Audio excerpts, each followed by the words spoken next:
All right, I'll call to order the Public Works and Utility Committee meeting held at the Lisbon Village Hall on Wednesday, October 18th, 2023. Current time is 5 p.m. And roll call. Okay. Committee Chair Trustee Moonen, Here. Vice Chair Trustee Beal. Here. Committee Member Jane Miller. Here. And Dan Pless. Here. DPW Director Joe DiStefano. Here. Utility Accountant Mike Sargent is present on Zoom. Mike, can you hear us okay? Yes, I can. Okay. Engineer Don Neitzel is running a little behind. Administrator Nicholas. Here. And Clerk Capazzo Ketch to record the minutes. Committee Member Joe Everly is absent and excused. Thank you. Pledge of Allegiance, please stand. And we'll do the Pledge of Allegiance. I pledge allegiance to the flag of the United States of America and to the republic for which it stands, one nation, under God, indivisible, with liberty and justice for all. Thank you. Sounds good when more people are. Yeah. No. All right, next is citizen comment. Please limit your comments to 3 minutes if you wish to speak. If you do wish to speak, please stand to the podium, state your name, address, and give your comment. If you have comment that you want to make now, and also too, you're part of a comment later, please be mindful of that. So anyone wish to speak in person?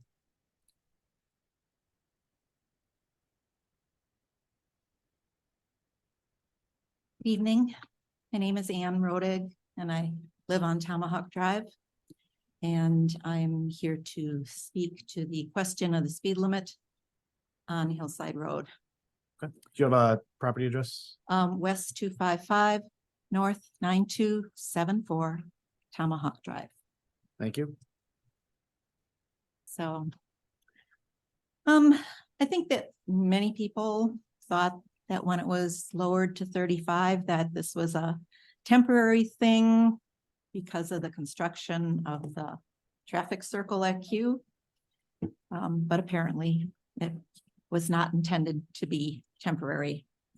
My husband and I, we feel that 45 was a very reasonable and safe speed limit from just by the gun club north. It was and is a reasonable and safe speed. This is a rural road. There's wetlands. There's the land owned by Wholesome where there's nothing but cornfield and trees. And we just don't see any reason why that speed limit should be at 35. This is a rural community, not a rural road, not a city street. 45 is a speed that allows you to make it up the hill on a snowy day. I've seen a lot of people try and go up slower and they can't do it. I don't believe, to the best of my knowledge, that accidents was a consideration in lowering the speed limit. Not been aware of any accidents or bad accidents. And quite honestly, most people, they're still going 45. And for some, that might be out of habit. For others, I think it's because they just honestly don't feel that 35 is a reasonable speed limit for that section of road.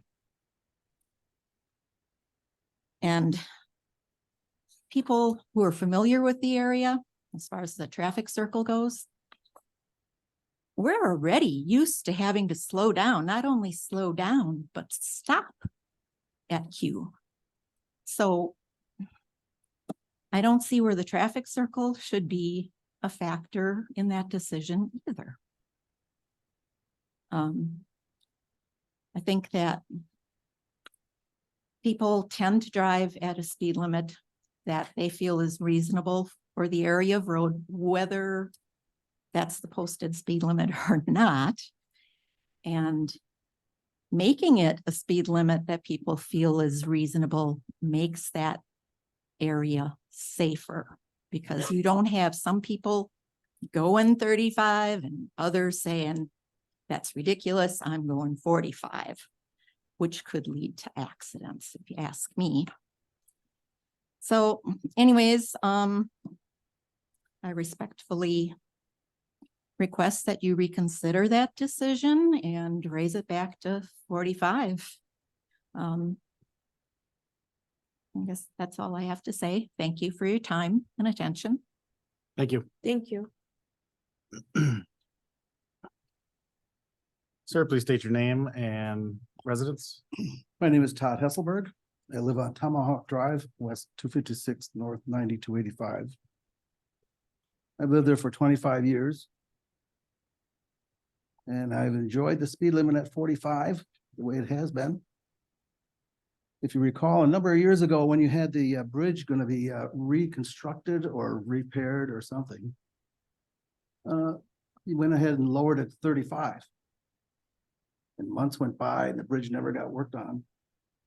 But yet, the speed limit still remained at 35. Called in a number of times, and finally the speed limit was lifted back up to 45. And the bridge never got worked on, but it got repaved. It looks nice.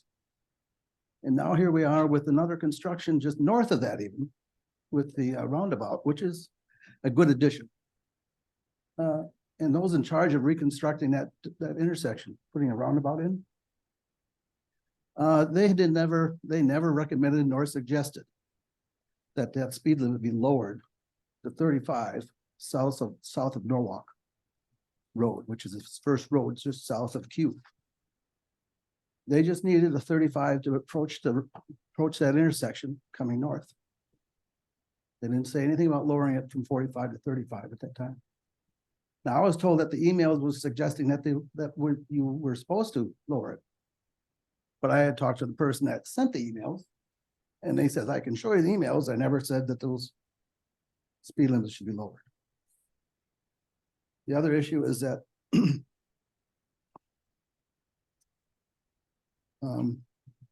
there's no other construction on Hillside that made any changes for the flow of traffic, other than what was at the northernmost point on Q. No other changes. Would recommend that the speed limit remain the same, because it's been that way for so many years and it's been working fine. Slowing people down to do their things in their daily routine is not appreciated, and I think you need to do what is best. And I know you got to make that decision, but this has been there for a long time and it's been working fine. So I think, and I recommend that you raise it back up to 45, respectfully. Enjoy the day. Thank you. Thank you. Hi, good evening. I'm Lucy Hesselberg. I live at W256 and 9285 Tomahawk Drive, married to that other guy that you just heard. I too remember when they dropped the speed limit down to 35.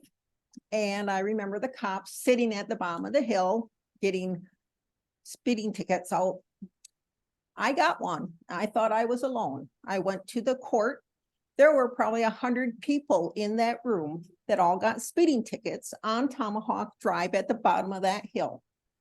I told the judge that it was unrighteous taxation of the citizens that lived in that subdivision in between the two sides of the hill. So you can get a ticket on going down this hill going south, or you can get a ticket going down the hill this side going north. Now, we called. Graciously, the speed limit was raised back to 45. Now it's back down to 35. You cannot be at the top of that hill and be at 35 at the top of the hill and be at 35 at the bottom of the hill without standing on your brakes. Not cool in our Wisconsin winters. Not cool going up that hill at 35 in our Wisconsin winters, especially when there's ice. It is called Hillside Road. Since you dropped it down to 35, I have seen policemen twice, not just sitting there, but having people pulled over. You need to raise funds, raise them another way taxing just the people in that subdivision at the top of the hill is wrong. You just took a pledge of allegiance for the liberty and justice of your citizens. And I request that you put the speed limit back up to 45. You need more funding, find it some other way than taxing just those people in that subdivision. My husband has also seen the policeman sitting there on other occasions. So it's not like it's a once in a while thing. And when it was dropped before, like I said, there were a lot of people in that courtroom getting speeding tickets. This is not how you treat longtime residents. We don't cause problems. We have a nice subdivision out there. We moved out to the rural Lisbon. We would like to keep our rural speed limits. So I respectfully request that you put it back up to 45 and tell the policeman to sit somewhere else. Thank you very much. Thank you. Anyone else have public comment to make? Hi, my name is Mike Sopko. I live at 27095 Tamnamore Drive. I'm here to speak on agenda B, the amount of traffic and the pace of traffic on Batterjohn Drive between Silver Spring and Moraine Drive. A speed study was conducted in February, and that concluded that the average rate of speed was 7 miles an hour over the speed limit at 33 miles an hour within 40 yards of a stop sign, clearly defining that traffic was going significantly faster than they should be or are allowed to be, ultimately putting the residents of this community in danger. I've personally witnessed firsthand one of the 15 kids that are getting on 2 bus stops on Batterjohn Drive be in danger because of the pace of the vehicles there. So due to the safety concerns, we're asking for help either rerouting traffic or slowing down traffic on Batterjohn Drive. Thank you. Thank you. Hello, I'm Brad Harris, address W272 N6707 Batterjohn Drive. I'm here to support my fellow neighbors as well on the item of B in new business. I've personally witnessed a lot of the same things that Michael just stated. We live right on Batterjohn Drive. We see numerous cars every single day completely ignoring and blowing through both stop signs on Batterjohn Drive. Danielle Sopko, Michael's wife, 2 days ago witnessed it during school pickup. It's extremely frustrating as a parent, new younger parent, to see these kids getting on the bus and being endangered by people recklessly driving. So we would request your assistance in helping, resolve this issue. Thank you.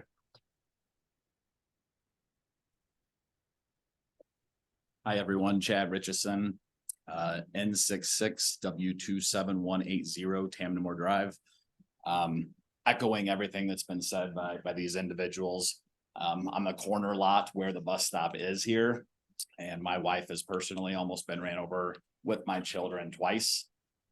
So again, respectfully request that we do something about it before we have a disaster. It's unacceptable, the speeds and the disregard for 2 bus stops along that drag.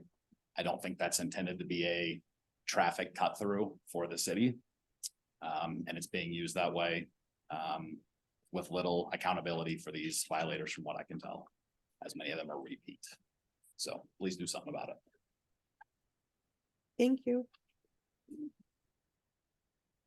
Hi, I'm N66 W27095 Tamnamore Drive, and Mike is my husband. What's your name? Danielle, sorry. Danielle. Yes. And I too have witnessed this time and time again with the stop signs on Batterjohn, and it's specifically, we're further up the street, so we don't see it every day, except when I go down and walk the kids to the bus.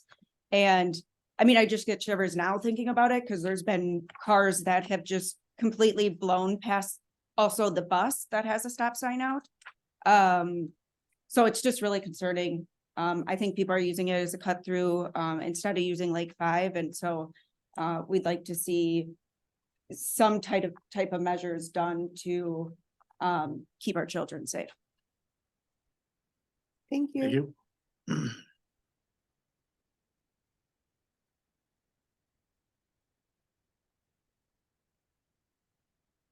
Kenneth L. Rodig. West 255 North 9274 Tomahawk Drive, Sussex. 45-year resident, town of Lisbon. Was on the department, volunteer firefighters.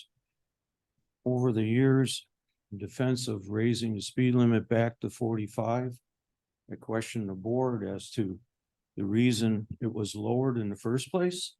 That in my period of time living in the subdivision and out here in the town of Lisbon, there was only one driveway added to the section of Hillside Road from County Line Q down to Frida's Farm. And that was on the far end of what used to be known as the Blue Heron Estates. I have yet to witness any kind of accidents on that stretch of road over the last 45 years.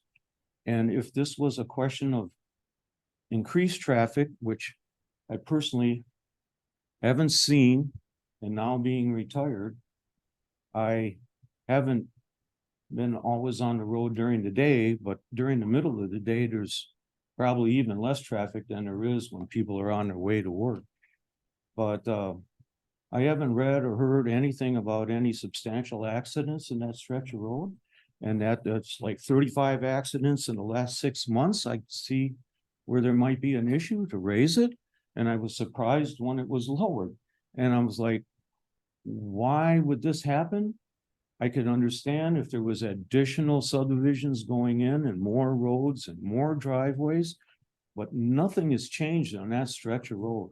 Down further near the firehouse, yeah, they put in a couple of new subdivisions, and that's already been in a 35 zone for quite a while. So I got here late, I apologize. But in my defense of keeping the road back to 45, others may have spoken about it. I just felt, I don't see any reason why it had to get changed or what all of a sudden was a safety concern of additional accidents or additional driveways when it hasn't changed in 45 years. In fact, there's less traffic on that road than there was when I first moved out here, because now the dump trucks can't travel that section of highway. They all have to come in from Q. So I just like to understand where they're coming from or who brought it up as to be a safety issue, concern. There's more people walking on the roadway. I don't see any of that happening. So I don't understand what the reasoning behind lowering a rural road speed limit when it was at 45, which is a reasonable speed for that kind of road, when there's roads in the city that have driveways every 70 feet to 100 feet, and they're doing 45 miles an hour. And then we have other township roads in this town that have additional driveways going in and more homes being built with direct driveways to the road, and that's still 45 miles an hour. And that's the Plainview Road section between Hillside down here to Town Hall Road here. I'm like, they're building buildings and houses and more driveways are going in on that stretch of highway than there are, and anything hasn't changed up here. So I don't get it. I fail to see the reason or any safety concern that's transpired into reducing the speed limit, which I think is personally ludicrous. Thank you. Thank Thank you. you.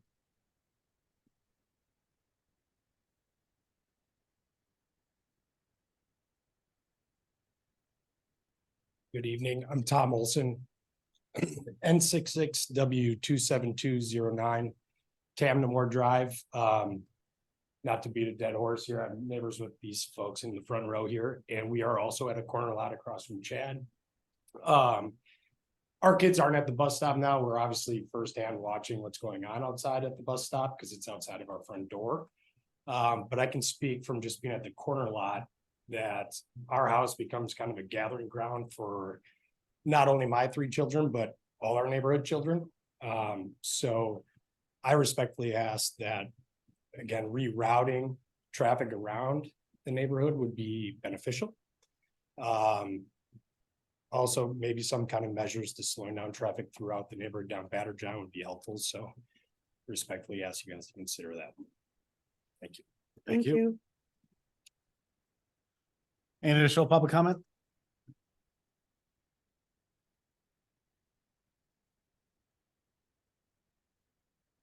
Raymond Radke, West 251 North 9188 Crestwood Drive. We've been out there 40 years. And I worked in Waukesha as a maintenance man and did snow plowing. And coming home from work and Hillside Road from the Gun Club north, lowering the speed limit is wintertime at 35. You need a running start to make it up that hill. I don't care what kind of car you got, four-wheel drive or whatever. But from my experience of snow plowing, I know the town does an excellent job on snow plowing. I have no qualms with that. But the question I have, what sparked the lower speed limit, if anybody knows? I mean, out of the blue, it was done. I mean, I think maybe a survey or something should have been said or asked of the people. And, it's a main used road. And now that, being a past fireman too, knowing all the fire calls you had and the roundabout was installed because of your men were out there every day. That part of it's repaired. Now, bring us back to the 45. I think it's safe enough at 45. Thank you. Thank you. Thank you.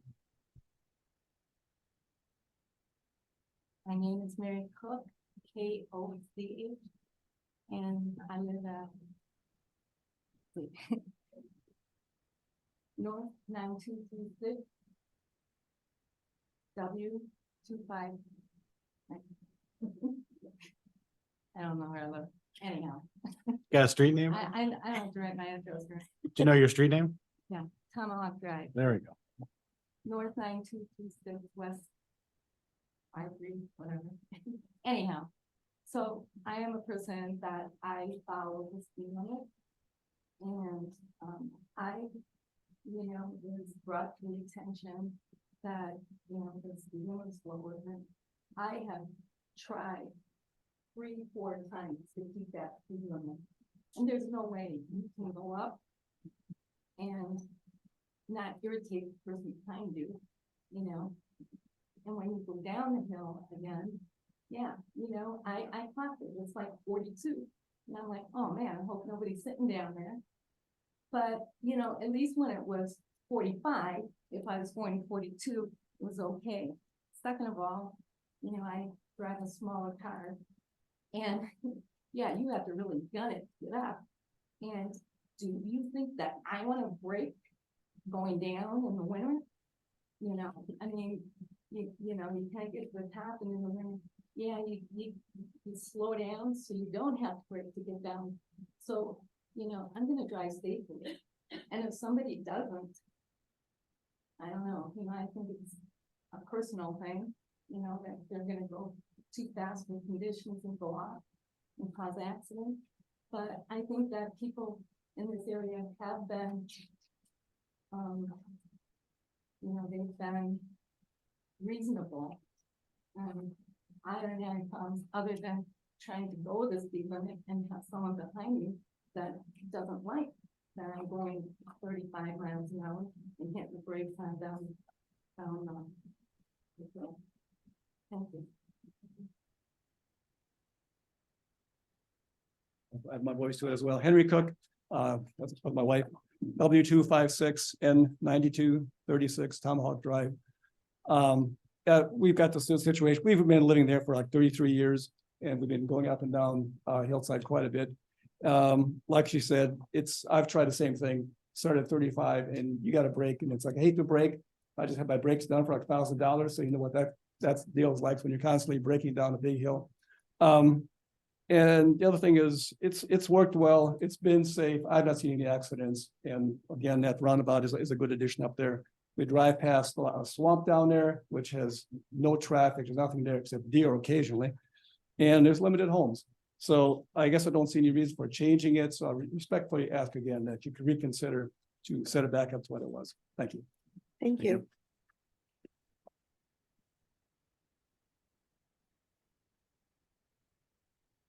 My name's Eric Mayer. I live on Artavine Court in the Ironwood West neighborhood. Similar, W273 and 6719 on Artavine Court. So I actually live at a different bus stop than most of the other folks that have spoken. It's a little bit further down Batterjohn, but I can attest to essentially the same kind of reckless driving through. Our children have been almost hit a handful of times in different situations. The other thing I will say and add to that is my office overlooks the street and the stop sign. So I sit there all day long and watch people run that stop sign and blow through it, whether it's construction workers, just normal cars, you name it, they do it. In addition to that too, I noticed that there are police there that have started to show and patrol that, but by the time they are able to identify someone that blows that stop sign, that car is already out of the neighborhood. So I don't know how effective it really is. So I just echo what everybody else has said in terms of, finding different solutions to divert traffic or slow traffic on Batterjohn.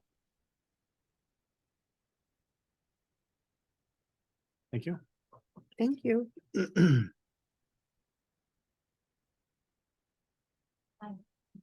My name is Janice Scarlotta. My address is West 256 North 9256 Tomahawk Drive.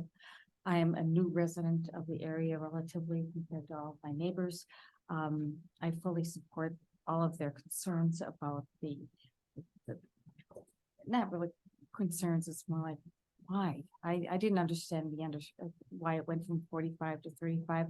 I've lived in rural areas, I've lived in city, and out here has been beautiful because it is rural and it's quiet and it's peaceful.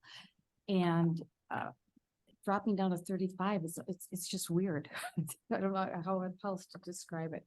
And I do approve and support all the people that have been before me on this. So, thank you. Thank you. All right. Any other public comment? All right, Zoom check. No hands raised on Zoom. All right. All right, moving on to item number 4, which would be the September 20th, 2023 Public Works Committee minutes. They are in your packet. Anyone have questions on those minutes?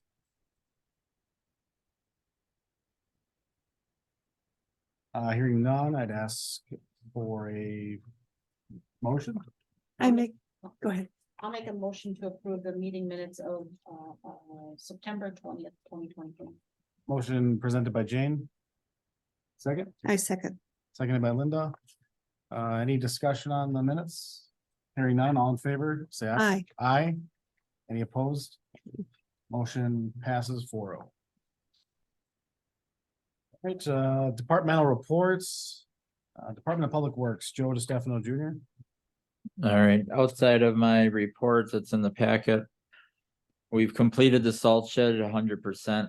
So if you're going by and want to check it out, it turned out really nice. We got the building had been up for a bit, but the garage door had been installed last week and all the electrical was taken care of by myself and one of my guys. So we got some lights in there and an exterior light and the door working nice. So that's all done and ready to use. We're going to be getting a bit more salt delivered next week. The compost shed at the new compost site is fully completed. We did that right before the salt shed. So that was furnished inside, insulated, sheeted, a little heater in there, got some nice lighting for the workers. So that's good. And then on the pole light there, now we installed a couple big floodlights. So we don't need the light tower anymore. They just flip a switch and we have 2 big LEDs now flooding the sites. So in a future meeting, we could potentially probably talk about or put an item on for looking at selling the light tower. It doesn't really get used outside of that. So something to think about. We do, Richfield borrows it. They actually be a potential interested party in purchasing it. So something to talk about down the road. The old compost site had a shed on it that we sold on auction that sat there half demoed out. And I'm sure you saw it with the trusses exposed for a while that a guy was taking it down. So finally that has been fully executed and it's done and gone, and we are done with those two buildings. So the old site is basically used for us for storage for brush in-house, and then eventually Payne and Dolan will need the stone underneath there and it'll go bye-bye, but for now, we're spoiled kind of to use it as storage. I touched on the light tower, and really that's about it. We're focusing on the S word, unfortunately, as winter comes closer here, and we'll be getting trucks ready in the next couple of weeks, and we'll be switching gears in the snow mode. But that's about it. Any questions? No, anyone from the committee? No, I think the salt shed looks great. Turned out very nice. Mhm. All right, we'll postpone 5B. Mike, is it fine if you stay on with Don as a combined, or would you mind going now and we can break 5B in half? Whichever way you want. All right, let's break it in half if you're ready to roll. You can go ahead. All right, so for August, again, the flow analysis didn't show anything really unusual. The same with the electric at the lift stations, that the electric bills are consistent with the volumes that we have. So there's not really a whole lot to discuss about in August. You want me to go on to September? Sure. All right, September, the flows again were very consistent with history, nothing unusual. Again, the electric bills supported that there was nothing unusual happening. The one thing that did happen in September is that Sussex became aware that they had been billing Lisbon sanitary sewer at wrong rates for certain of the bill through business clients. And they had included an adjustment in their September invoice to us. And then we in turn made an adjustment for all the customers that are on a pass-through billing purpose to show the correction. And the bills that they received in October reflected the credit for the adjustment. Other than that, everything is operating pretty much the way we expected. Can you explain that billing error a little bit more? Was it? They just had, for somewhere, a clerk picked up the wrong rate and had loaded it into the computer. And it was, so they were billing a few cents extra on the mill rate per 1,000 gallons. And when it was called to their attention, they immediately went, did the research and made a correction. They gave the correction to us on monthly amounts. We checked it against each of the accounts that were billed. And with the exception of $20 difference for the town of Lisbon, where they had underbilled as opposed to overbilled, that we agreed with all the adjustments that they had made.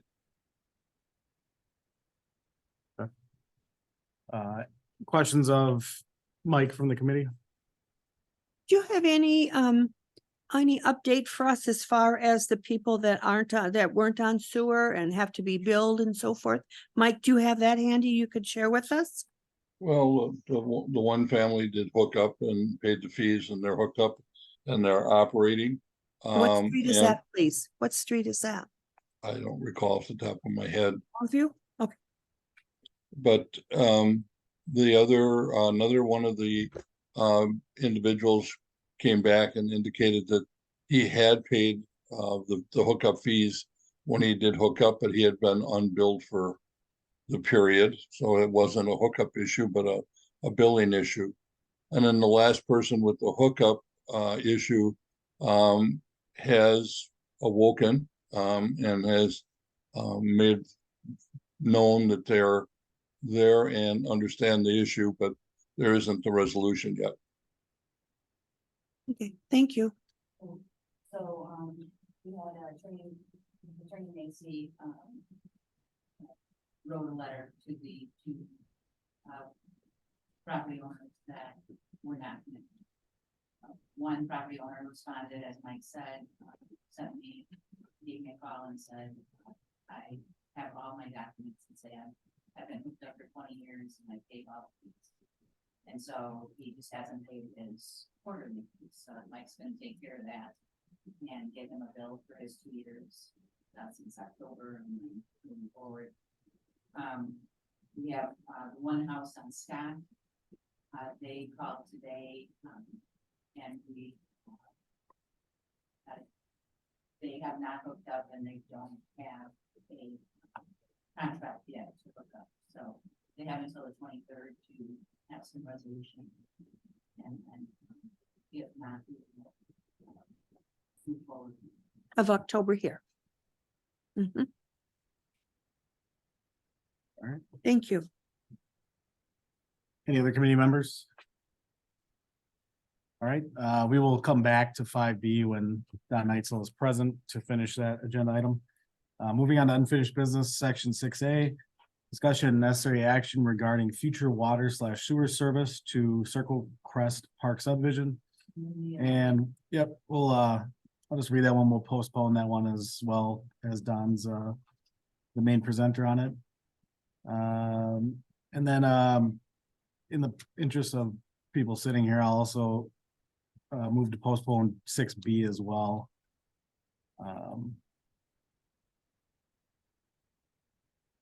Moving on to 7A, new business discussion and necessary action regarding requests for traffic controls within the Barnwood Conservancy subdivision and recommendation to Village Board of same.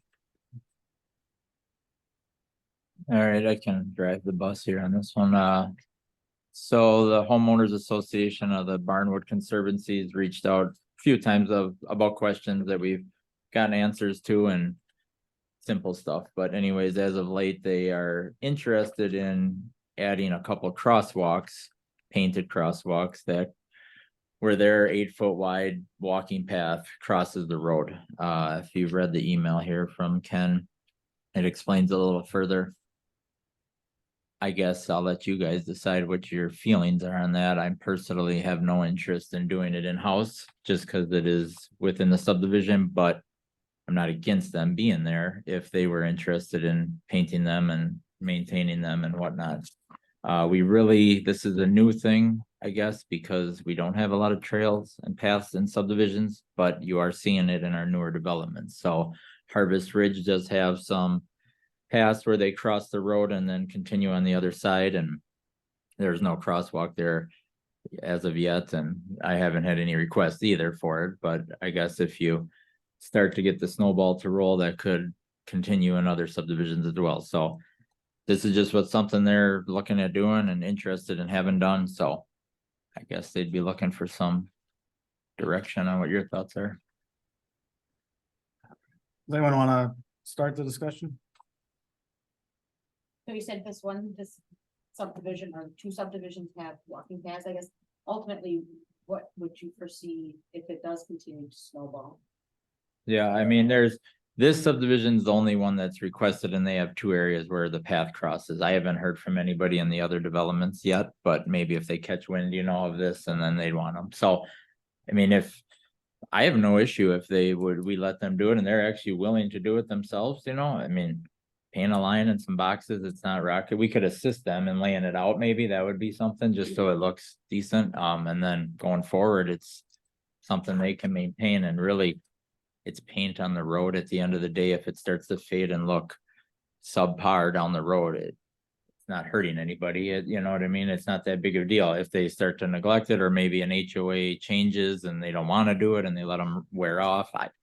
That's the things you'd run into, I think. But if you have active people that are interested in it and want to keep it up, I don't see why they're not going to paint them every couple of years. So I don't see a problem with it at all. with them doing it. Okay. As long as you do a nice job. I hear you. Well, like I said, we can help them lay it out, and then Sure. it'll look like what the other ones we do on our main roads look like. Would make sense, I think. Okay. So we don't get there and then kind of like, oh boy. Yeah. So. Jane? I do have some concerns about liability. I hear you. And that's where I'm whether it's a liability to the homeowners association, a liability on the village. And is it an enforceable thing? I mean, if they need to start ticketing people for jaywalking in your subdivision. I don't know. I don't know really if it's gonna solve anything. I hear you. Yeah, it may not. Are they looking for signage also? No, that wasn't brought up. Right now, it's just painting. The walk, cause we did the one on Lake 5 and Mutual with North Merton, so obviously. It's right where they pull out and they all see it, and then it got everybody excited to do some more, so. That's where this came up. Yep, good. So my only concern is, I just want, it's a public road. Do we want people actually painting on our public roads? I've been to other places where the people have painted football courts on, in their,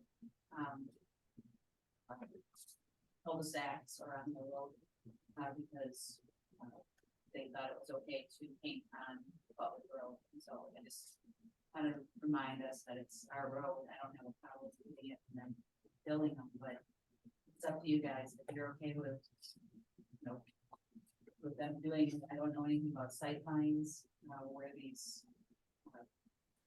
paths are coming.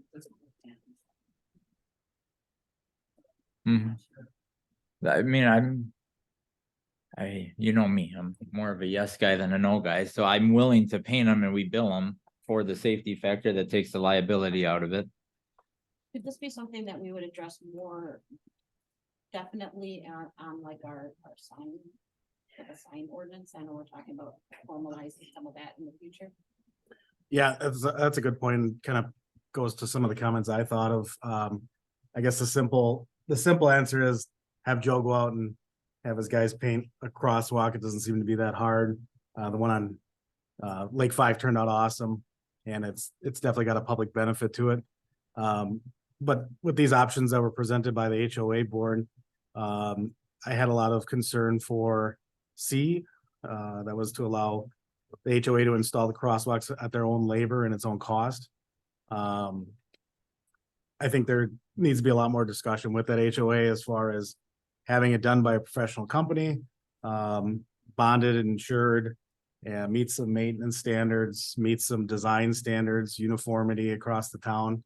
I don't want to make anything into a tedious process for something, but obviously I'm sure they see the benefit to the one at Lake 5 when they come into their subdivision, and I'm sure that probably sparked their interest to see if they could bring it in inside their subdivision. So I guess I don't have a official stance yet for my opinion, but I think staff could be directed to maybe pursue this more. And then to Jane's point, I would support, I think we can set some kind of standard for these requests in the future and have something in our sign code. You know, I think it's also something that, you know, I thought of, well, hey, the subdivision is only 3 years old. Why couldn't they have done it at a developer's agreement level? But obviously this isn't something that the developer was thinking of, but the people that are actually living there now are. But in the future, it could be a developer cost, at least the initial. Sure. Yeah, and then, I mean, I think coming in the winter, it's okay to say we're working on that policy, and, you know, by the time it starts to get nice out again and everybody's thinking about it more, we should have a better direction and we can probably have a better answer for them. So I think that would be okay. I think if we decide to move forward on it, I would rather have you do it and then bill them, because then it's more consistent.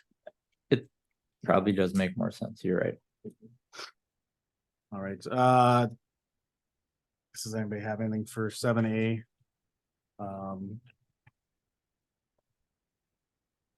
We could bring it to the board and see what they think overall. Want to wait for the policy? Yeah, I would Okay, think if we brought it to the board, then we'd have to bring it back to the committee to okay, hash out some of the policy decisions. okay. Like a motion to table. Yeah, that's, I guess I'd be looking for that. Okay. Is that made? Sure, yeah. Motion made by Jane to table and direct staff to further investigate. And make it overall encompassing part of our sign policy. All right, motion made by Jane. Anyone looking to second that? I'll second. All right, Linda seconds. Any further discussion or clarification? All in favor, say aye. Aye. Aye. Opposed? Motion passes 4-0. 7B, discussion and necessary action regarding requests for traffic controls within the Ironwood West subdivision and recommendation to the village board of same. Yes. If I'll just lead it off. This is obviously what a lot of people are here for tonight. Kathy, would you clarify this investigation or study that was? We had a study done, in February for 18 days. We had, 4,639 cars go by. The speed limit on that road is 25 miles an hour. We had, enforceable violations of 4%, which is considered, a low enforcement. Our fastest speed was 50 miles an hour and our lowest speed was 70. So we did get concerns, so I did have, the sheriff's department put out our speed study device so that we could capture this information. And Captain Panis did not feel that it was necessary to do any additional signage or anything on the road because it's important.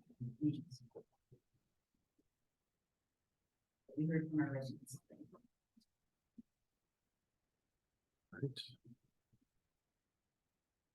Would it help if we talked to the bus company and change stops like one of the gentlemen recommended? Oh, hold on. So the way the public meeting works, I'm sure you have a valid point. The first part for public comment was that, now it's just us. I'm just wondering if that's possible, if Captain Panis thinks everything's okay with the speed part of it, if we could move the bus stops. Yeah. I guess hearing the comment earlier, it sounds like there's 2 bus stops within the subdivision. Mhm. In the world of busing these days with the driver shortage and more efficient routes, they're trying to reduce stops. More kids are having to walk longer distances. Doesn't always feel the safest for parents. And I'm sure we can send an official stance to the bus company, but at the end of the day, that's a matter of the school district to be responsible for where the bus stops, because it's their contract with the bus company. Mhm. Or maybe they could talk to the school. Just looking for options then. Yeah, I mean, unfortunately, I think just looking at the geography of that subdivision, there's not a lot of options with how it's laid out to probably move a lot of stops. There's 3 arms to that road that end that don't have great through points or turnarounds. I guess just looking at Mr. Sopko's email to us, there was some recommendations for public safety. 1 or 2 temporary speed bumps, residential traffic only, or no through street signs. And also crosswalks at the bus stops with state law stop for pedestrian within crosswalk, sign in street. So those are the recommendations. I guess just talking through each one of those, 1 or 2 temporary speed bumps. What is your stance from a public works? I'll just say as a background, I've grew up here and I've worked here now 10 years. I'm very familiar with the road and it is a tough situation, bottom line. I mean, you're parallel to Lake 5 Road, but you're just a little further east. So everybody snakes through it. I've seen it, we all know if you're from this area, you've seen it. So it's tough. There's just no right answer. It's hard to, people use it. It's there. It's a road.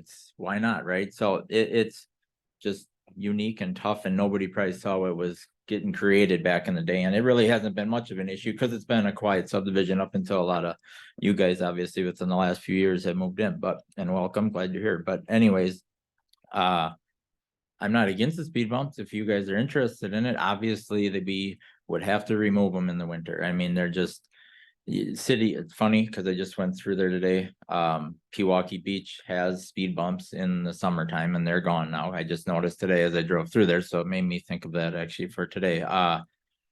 So it's an option. I'm not against it. I don't know how, we've never done them, so installing them all, that would be something we'd have to look into. I can obviously reach out to our neighbors who have done it and get some pointers, but that's, if you guys like that idea, that's, I won't say no to it.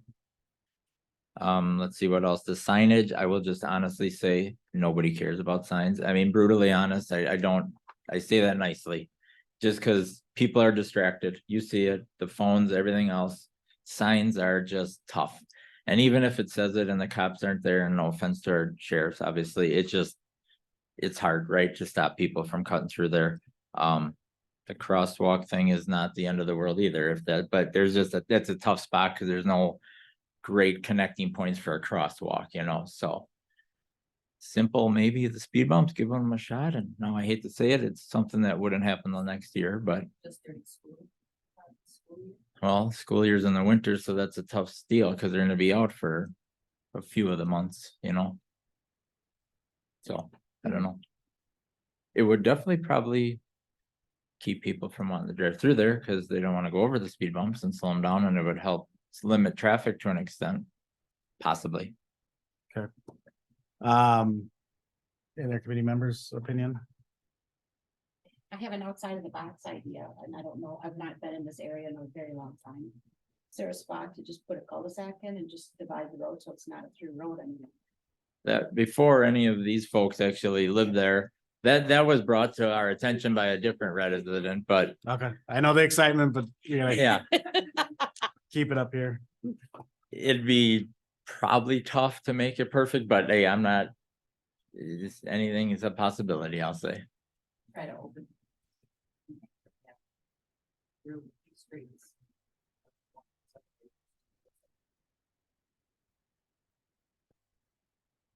I think that might be a good solution. It's outside the box, I guess and I totally understand where you're coming from. I agree with that. It was But that's brought the only up. thing that's gonna truly ever stop it because. Correct. I'm Exactly. familiar with speed humps and they don't really work either, so. Yeah. Or they slow people down, but it doesn't stop them from going through stop signs. Sure. It just makes them speed up once they're over the top. Yeah. Yeah. That's for you guys to figure out. But What do you think? What do you think? I mean, I got my opinions on it. I wholeheartedly agree with Joe that you could throw 100 signs, Yeah. 100 speed signs on that road, 100 interactive speed signs. All the little kids with flag signs that you can put out there and the people that are gonna speed on every road. So I don't think they just pick Batter John to speed on. I did think of the speed bumps, but I also thought of the winter too. We're gonna have to remove them just for public works and street clearing abilities. Which is only half effective because it's probably at a time when they need to be reducing their speeds because it's cold out. There could be black ice, there could be snow on the road. I definitely thought about the road split. And then I thought of cost. I don't know what the cost would be to actually divide that out. And you know, it's something we'd have to explore at a later date. The crosswalk thing, it's on par with what I think as far as speed signs and you know, it's not going to slow people down that are already lack of discipline for maintaining their own speeds. One other thing I did think of, and it looks like Batter John's a through intersection at Tamnamore, however you say that. I did think of starting with a smaller option, which would be to make that a three-way intersection. Because right now it seems that the traffic just free flows through there all the way from VV down to Lake 5, because I'm sure that's where MD, that's where the problem is when people use it as a cut through. So, you know, the only way to slow those people down is to put obstacles in their way, speed bumps, or a different option is stop signs. obviously that's an enforceable option. We'd have to have the ability to enforce people not stopping at speed sign or stop signs. So I personally think before we go and just say we're gonna do a cul-de-sac right away and split the road, I think we should investigate that as far as a cost perspective and a benefit perspective. And maybe just move to a three-way intersection to start with and see how effective that is. I mean, this subdivision's only filling out, and I don't know if there's future development prospects to, I think it'd be the east of the subdivision, but you know, I don't know if the intention was to eventually connect it with like Lakeview, but that would be my recommendation, is to start with a stop sign. I think it's a big step in the right direction, and even more so, I think if we have to, we can put two more intersection controls at a different one, Tamanamore and you know, Fonod, I think it's called. So again, we're gonna have to have the people stop. That's the big thing. And There's stop signs currently at the other two, just not at the one these folks live on, most of them. is it the one that, oh yeah, that's Ham right. and Moore That's the has- first one with like minimal houses at it, right? Fanad, Yeah. yeah, Fanad. the little dead end, there's one house now up, but yeah, that has stop signs, and there's stop signs on our Devon, there's just nothing in the middle. Right.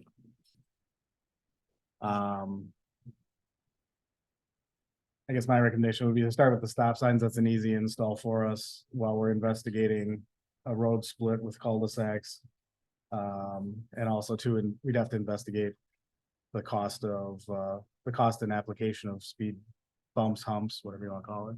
I think speed humps would be a permanent application. Speed bumps, you'd probably do the temporary ones like you said in the village. Sure. What would we have to do? You mentioned something, Mark, about what we have to do as far as getting an okay to ticket people there, or change our code or anything? Do we have to do anything? No? Refresh me on that. No, you said something about, With the bus company? no, with the, if we have the stop signs there, enforcement. Oh, yes, I mean, the sheriff's contract allows for one officer for the entire village on second shift, so. You know, some options would be paying for directed enforcement. We'd have to request additional services on a contract basis for that they could sit there, but I mean, that's a targeted specific solution we'd have to pay for, and I don't know it's a long-term option for the residents, Okay, but I think we need to do something. I'm in favor of, if you want to try to put the signs up and see if that. Signs, definitely. Yeah, If it's gonna be, longer to go or shorter to go all the way around that, people are gonna do it. They gotta stop now. as long as they stop, Right, oh, that's the thing. not blow through it. I think it's.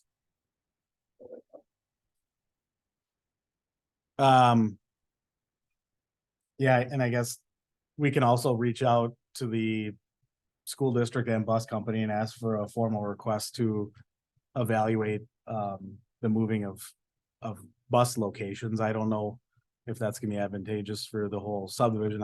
And without commenting, I'm seeing that that's probably been ineffective. Yeah, they're shaking their heads. So Okay. does anyone have anything else to add? No, I mean, you gotta start somewhere, and pricing is the big thing if you're gonna talk about closing that road, so it's not $5, unfortunately, and unfortunately, the easy answer is you throw something, a curb in the middle, but you know, you can't do that. For fire services need to be able to turn around and whatnot, so you physically need to add a cul-de-sac on each side, so there's just gonna be a cost there. So I think throw the signs up and reevaluate some of these other options for future times. Yeah, and I mean, I guess one thing I've also seen is, and this is more in private roads, is where you can restrict accesses with gates or narrowing of roads. I don't know if I'm not a civil road engineer, so I don't even know if that's a possibility, but more discussion on that. Right when we just said signs don't do you no good, and we're gonna put more signs. But the nice thing is, I agree with Dan. If you make it inconvenient for people and 3 stop signs, you hope that they're gonna get sick of stopping 3 times and they shoot over to Lake 5 Road. I mean, it's not gonna move everybody over, but maybe it'll slow it down or, limit a few cars. I mean, I guess, I thought long and hard about this. This hasn't been a new problem. I think it's just been more of a newly focused on problem because more and more houses are filling out that subdivision. Correct. But why are people actually using Batter John? I mean, I don't know. For all the years I've thought of him, like, why don't you go to a straight road and you turn left and turn left and you do the same thing and you don't curve and you hit 2 stops? It baffles me, to be honest with you, but you guys know they use it like crazy. So, and I also thought of, and this is completely a different jurisdiction because it would be county control. With more and more traffic and more businesses filling out that stretch of Silver Spring, exiting the village into the village of Merton. Some kind of formal traffic controls at Silver Spring and Lake 5. I don't know if people maybe going westbound on Silver Spring to go southbound on Lake 5 just find it as an annoyance because they have to cross over traffic, but if we had signals there, would that alleviate the problem and get more people to get back on the Lake 5? I did just thinking of something else off of Jane's. We talked about cutting it in half and 2 cul-de-sacs. I mean, a little inconvenience for some of you folks probably, but it would probably actually be more cost effective to put a cul-de-sac at VV or MD, you know what I mean? And you'd only be able to enter from one side or the other and make it like a normal subdivision, that has a dead end in essence, that probably would actually make more sense. It would make a few people have to probably take a different route, but I think that actually would be easier to accomplish. Yeah, I'm just wondering if, like per se, the Batter John exit on the north end. I believe there's either HOA or right of way already there on that left side. There's a pond, yeah. So I don't know on the west side, there is a retention pond, so that's probably HOA land or golf course land and both sides, yeah. I'm just gonna look it up real quick here. And when I say golf course, I mean. Yeah, it looks like it's the people's land, so HOA. Lot owners of Ironwood West own On the south end. On the west side of Batter John, south of EV, that southwest corner. And then also to include that, I think the southeast, we'll call it, of Batter John and MD is the people's land that are in the subdivision, and then the southwest corner, for lack of a better description, is Lisbon Land Partnership, so that would be the developer's land still owned. So yeah, I guess we're not gonna have a full-on resolution tonight, but from a committee level, I thank all the attendees tonight for giving comment, and I wish we always had this much involvement, but we'll take steps into it and we'll hopefully see some improvement in the behavior of people cutting through there. So, yes. Yep, I'm trying to think of the third one we did. I got install stop signs at Batter John and Tamnamore, contact the bus company, speed. For the school you mentioned too, we have. Yep. The school. Speed bumps, humps, or cul-de-sac. So you got a lot of winter projects to look at. Yeah, without being there right now, I'm just trying to think if there's a stop sign when you come out of Fanad and Ardeven offhand. There are, okay. So we'll add then 3 at, because there's not a stop sign on Tandem, or is there yet? There is one if you were headed to get onto Batter John. Sorry, I shouldn't be interacting with you, but I'm trying to clear my head. We'll figure it out. Regardless, we'll match what the other intersections are, so it all makes sense. Okay. How about we just say that all of them will be three ways. 10-4. Okay. All right, so I guess I'll make a motion to install stop signs at the three intersections to fill in the currently uncontrolled intersections. The village shall contact the bus company and or school to stress the importance of evaluating the bus stop locations for safety importance. Three, the Department of Public Works will be directed to look at speed humps, bumps, options, temporary or permanent. And four, we'll also explore a road split via possibility of a cul-de-sac or other type of permanent control. That is my motion. Anyone want a second? I'll second. Anyone have anything I missed for discussion purposes? All righty. Motion made by myself and seconded by Jane. All in favor, say aye. Aye. Aye. Any opposed? Motion, Recommendation to the staff. yes, for those. So we're not taking the- that's the staff. Yes. That's what I said, right? Just wanted to make sure we weren't taking anything to the board. So that's all. Don't think we need to. All right. All right. Thank you. Moving on to 7B. 7C, discussion and necessary action on the request for reduction of speed on Lake 5 and Center Oak Roads, review of speed study and recommendation to Village Board of Same.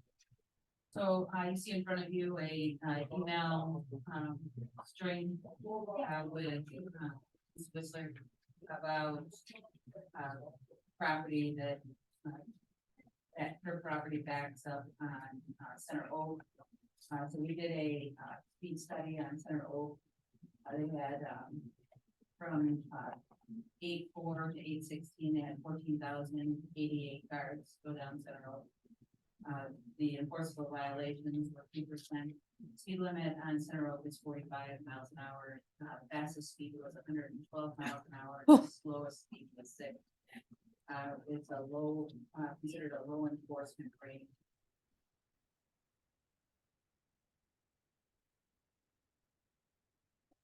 Then there was a accident on Lake 5, which had nothing to do with speed, but he also is very concerned about the speed on Lake 5.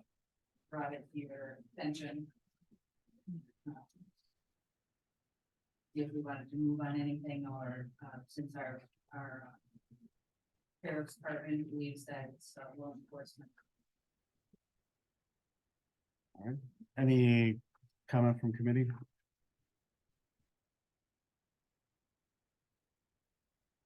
All right. She did have some requests, she wanted, speed patrol, and I did send an officer out there a couple times. Just as we did on Better John. And, you wanna do 4-way stop signs at the corner of Plainview and Center Oak. And, lower the speed limit. Divert the traffic to another road. Requires truck weight limits. I did talk to our DPW director, and he said the road is built for trucks, so we don't have weight limits on trucks there. And then she asked us to plant trees behind in her yard, so then she doesn't have to on any of the residences that are along Center Oaks, so they didn't have the traffic. Isn't this a split between Merton and? Yeah, what is, what is the maintenance agreement, if any, or authority for? That would be that section where her backyard is, would be Town of Mern. They plow it, they do everything. We don't do anything on that section of Center Oak.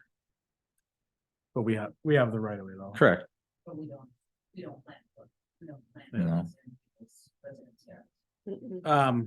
I guess just out of respect for her detailed comments here, I think we can probably address each one of them, and if we have comment, we can put it in that point or move on and not address anything in that manner. The first one, she states the speed limit's currently 45. However, it appears that most of the cars drive 55 to 60 on this road.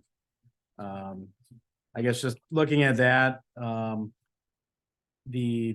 this is actually a really low speed overall for that many that many vehicles that actually travel that roadway. I look at these daily and I can say this is quite impressive for that kind of flat road and ruralness to that road. So if the average speed is going 48, the 112, yeah, it may be shocking, but I use this program and that sometimes is a error, but it could be. I'm not saying that it's not, but likely it is 112 on that road is likely an error. And if it isn't, when they got to the train tracks or the corner, They got here. they had good brakes and good tires. Any other comments from the committee? Two, there's a significant amount of traffic on this road. Not sure if this is related to Highway 83 being closed for construction or if this is normal. We brought this attention to Aspen Model House. It has been sent out several times at the house before we placed an offer, but unfortunately did not see the high traffic volume when visiting. Comment from committee? It's unfortunate, but I live in that area and it has always had a lot of traffic.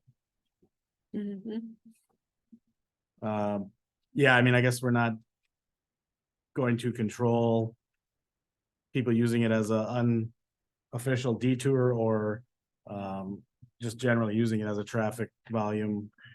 I mean, Twin Pines is placed the third phase, which contributes to traffic on that road, but really there's no other development on that stretch of Center Oak between the village of Merton and village of Lisbon. Three, there are numerous large / noisy dump truck type trucks traveling the road all day long.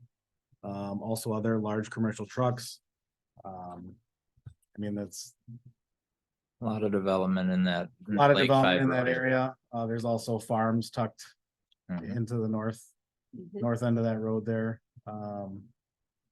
And I hate to say this, it's always my comment though, is their house was built too, and somebody brought materials to their house, they have to respect the next person building a house. It'll settle down just like anything up there, it'll fill out and then it'll be back to normal, but it'll take time. Four, several of the drivers gone up the speed while traveling south on Center Oak after they pass through the curve. Many of these cars have loud mufflers. I think we've already attempted to address that with alerting for extra patrols from the sheriff's office. Anyone else have suggestion or comment? All right, it doesn't appear that drivers reduced their speed to 35 when driving north and approaching the curve on Center Oak. I think it's, yeah, correct. Suggested 35.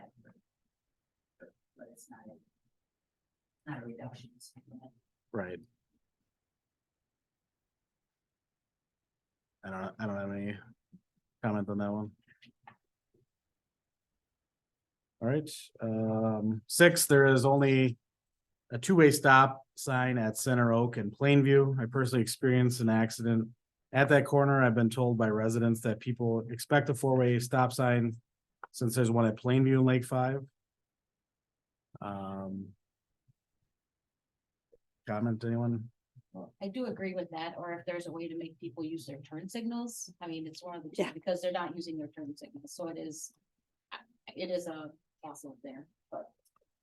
The crops too get, this time of year is tough because the corn, if it's soybeans, it's not bad, but with the corn. And these farmers, they take it all, so it's right to the edge. I mean, is that an option down the road? You nip a corner just for vision, it would help a lot, because all of a sudden you gotta creep to see the oncoming each way, so. But in a couple weeks, that'll be back to nothing, so it comes and goes. And just on the crashes since January of 2020, there's only been 2 crashes there. One was in December of 2022, and then the other one was August of 2020. One was property damage, one was a injury, and it has a 65+ driver flag on it. So, what's that? What am I saying? I'm just pointing out that if there's I guess I'll give further comment. If there's 14,000 cars traveling that route in a matter of 12 days, in the last 2 3/4 of years to have just 2 crashes there. And one of them wasn't directly at the intersection, one was east into the village. I don't see it as a huge safety risk. Could it be improved by a stop sign? Yes, but like we go to our last one, people got to stop at it, and for the last how many years, nobody's had a north-south stop sign on Center Oak. Obviously, we'd only have the authority to post northbound Center Oak, and we'd have to get Town of Merton to agree to post southbound. Town there, yeah. Village doesn't start until you get to the bottom corner of Center Oak. So, I mean,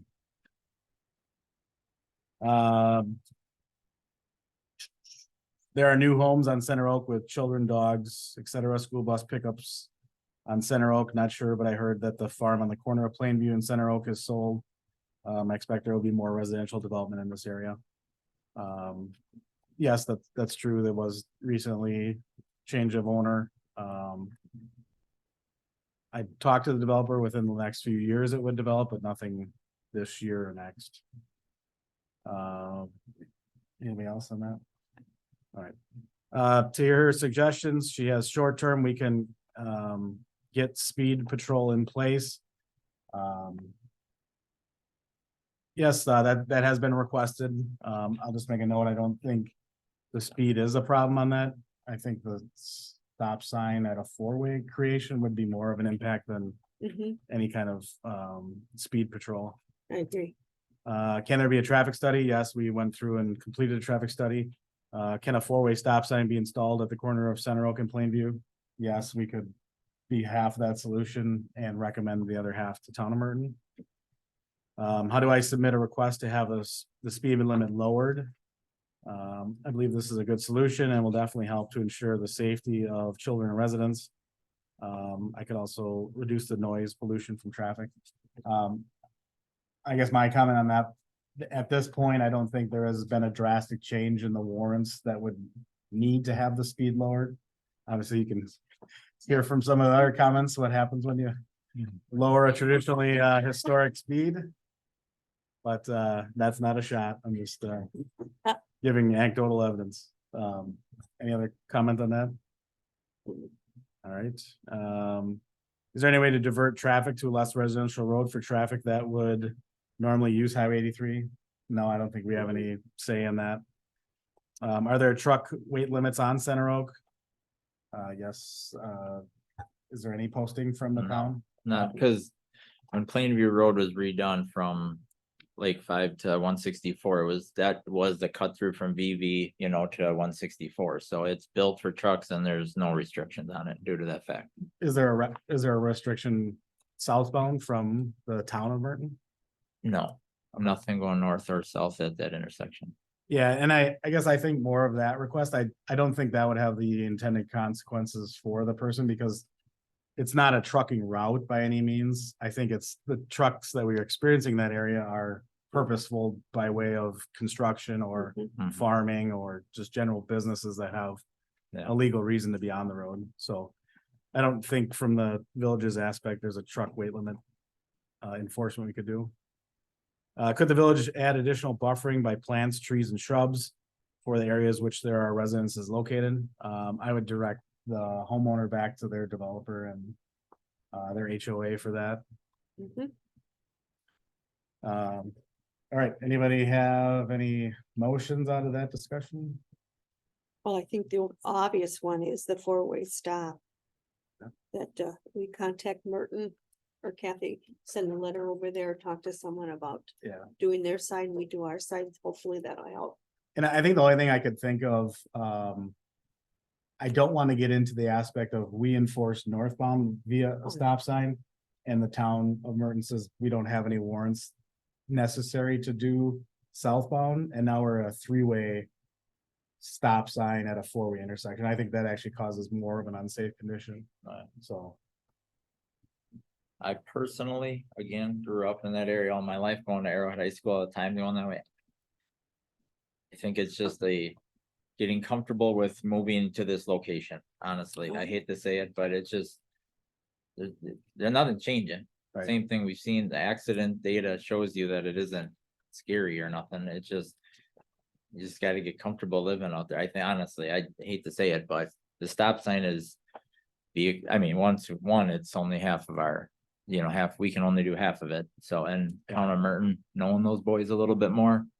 I think they're even gonna be way less interested in putting a stop sign up there, to tell you the truth. But I mean, I just That's think of, guess. like north of Arrowhead on E at, what is that, Beaver Lake Road? Or, yeah, we're only one side stops. Yeah. I know southbound Doesn't exactly. have a stop sign, Correct. and it's always confusing for people. Yeah. Yeah. But I think you have Yeah. the proof right here for her. Yeah. that Yeah. The study that was done, and I didn't give her that. You did?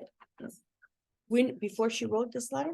When she wrote it, then I gave her that information, then she came back with the Lake 5 concern as well. And some of those concerns with 83, this was in June, I live on 83.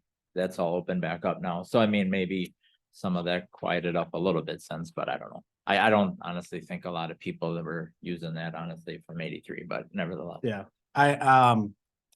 thanks for refreshing us on that Lake 5 point that she made. I personally have 6 friends that live in Twin Pines development, and none of them thought it was a necessary change at this point. Maybe if the land is that Meisner Farm used to be, it gets developed, I think we could then maybe look at something, but at this time, I don't see a Lake 5 problem. I think that accident was unfortunate, but also an outlier for that stretch of road. Mhm. So, And I think we can just let her know that we recognize that's a change and that there's going to be a lot more densely populated, that we'll keep an eye on it and maybe in the future. Right. Look at changes. yeah, and I think it's something that our board as a whole recognizes. I mean, we're dealing with the Mary Hill development, and that's a huge concern in that area is what's the impact of traffic gonna be? So I don't think it's lost upon our planning commission or board that traffic can impact and may need to have road signs changed. But I guess I don't have any motion from me at this time unless somebody sees something else. I think administratively, we have already a good direction on this. All right, discussion necessary action regarding the speed limit on Hillside Road and recommendation to the Village Board of Same. All right, did I kick this one off? Go ahead. Okay, so the question came up many times why it was changed. So I'm gonna follow on the sword on that one. We did get a requirement a request from Washington County to change the speed limit 1,000 feet before the roundabout, because they were making the roundabout narrow, not too narrow for a 45-mile-an-hour car to come in and go through. So they asked both of us, Lisbon and Richfield, both agreed to the 1,000.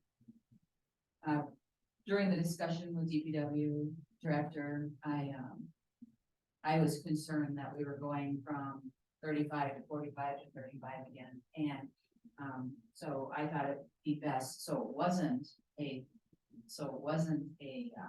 speed trap, that we went and we just made it all the same. And so our board went with my suggestion, and we're bringing it back to you because we have residents that are not excited about that change.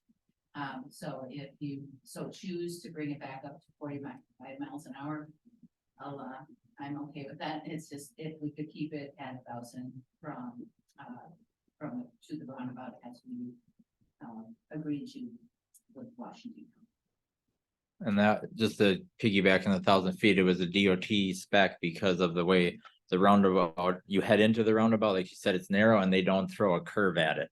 If you get a curve ahead of it, then you can shorten that distance up because you're forced to slow down into the curve. But this being basically where you're driving straight into the roundabout, they wanted that 1,000-foot buffer, which is slightly north of the river, but the signs at the river, and it's gonna stay at the river, probably just for ease, it'll be at 1,020 feet, let's just say if we agree to change it, but minor. Thanks. Thank you. Yeah. Any comment from committee? Sounds good. Sounds good. Yeah. Where you at? Go back to where we had it before, where you not 35 all the way, go back up to 45. Back up to 45, what about the 1,000 feet? Oh, the 1,000 feet, yeah, we gotta keep that, because we got trucks coming out too there. I think we have heard all of the residents and I think we've all gotten calls and we all knew that we were requested for the 35. And so I know one gentleman called me and I guess I wasn't much help because I said it was just voted on and recommended that we go there. But I have no problem doing it from the river up and going to 45 again, you know, to do that. If we can do that and just leave the 35 for 1,020. Yeah, what would, if you guys agree to going back to 45, what I would, there's a sign when you come out of the roundabout headed south that it says 35, that'll stay. Just because you're still in that 1,000-foot buffer, and then there's a sign coming right out of the quarry at the guardrail there, not so much of a guardrail, but you know, there's this 35-mile-an-hour sign there, so those two would stay, but then everything from that point to the gun club, we'll say the marsh area, would go back to 45 if approved. And that's how it was, other than the And 35. this would be a recommendation to the village board since it was brought to the village board and voted on. Sure. You know, I did consider what decision we did make back at a few months ago at the board level. You know, and there wasn't any comment from the public about changing the speed, but you have spoken and typed for some of you. I definitely appreciate the involvement. I wish we had more of this. And I guess this is a plug for our website. You can always find out what's happening in your community by checking out our agendas. But from a traffic safety standpoint, I did look at the crashes over the last 2 3/4 years since 2020 started. And there was, let's just do 6 crashes, 2 or 3 of which were personal injury, but no fatalities. And I think from a public safety standpoint, the recommendation that we're getting is that the section north of the bridge would remain that recommendation of 35 and then move back to the 45 section all the way down past Frida Farm down to Plainview. No, Or sorry, to the gun club. to the gun club, basically, yeah. And just so you're aware, 35 miles an hour was, I did get some complaints and asking us so let's speed. But so it doesn't come to us. Sure. It's they didn't come today and ask for it to stay. Right, yep, they had the opportunity to know about it as well. They might get calls. Yeah. And we may have another meeting. We may have more residents here. Does anyone want to make a motion? Sounds like we have a pretty good consensus. I'll make a motion, yeah, All right, and it is, to raise where it used to be 45, back up to 45, and the 1,020 feet will stay the same. all right. Anyone want a second? I'll second. Motion made by Dan, seconded by Linda. Any further discussion or consideration? All right, all in favor, say aye. Aye. Aye. Opposed? Nay. You have one more step. It has to go to the village board, but. Two, But it'll be a consent agenda. yeah. It, 2 of your board members are here. All right. Thank you for coming. Why don't we circle back to 5B and take Don's part of the utility district? Yeah.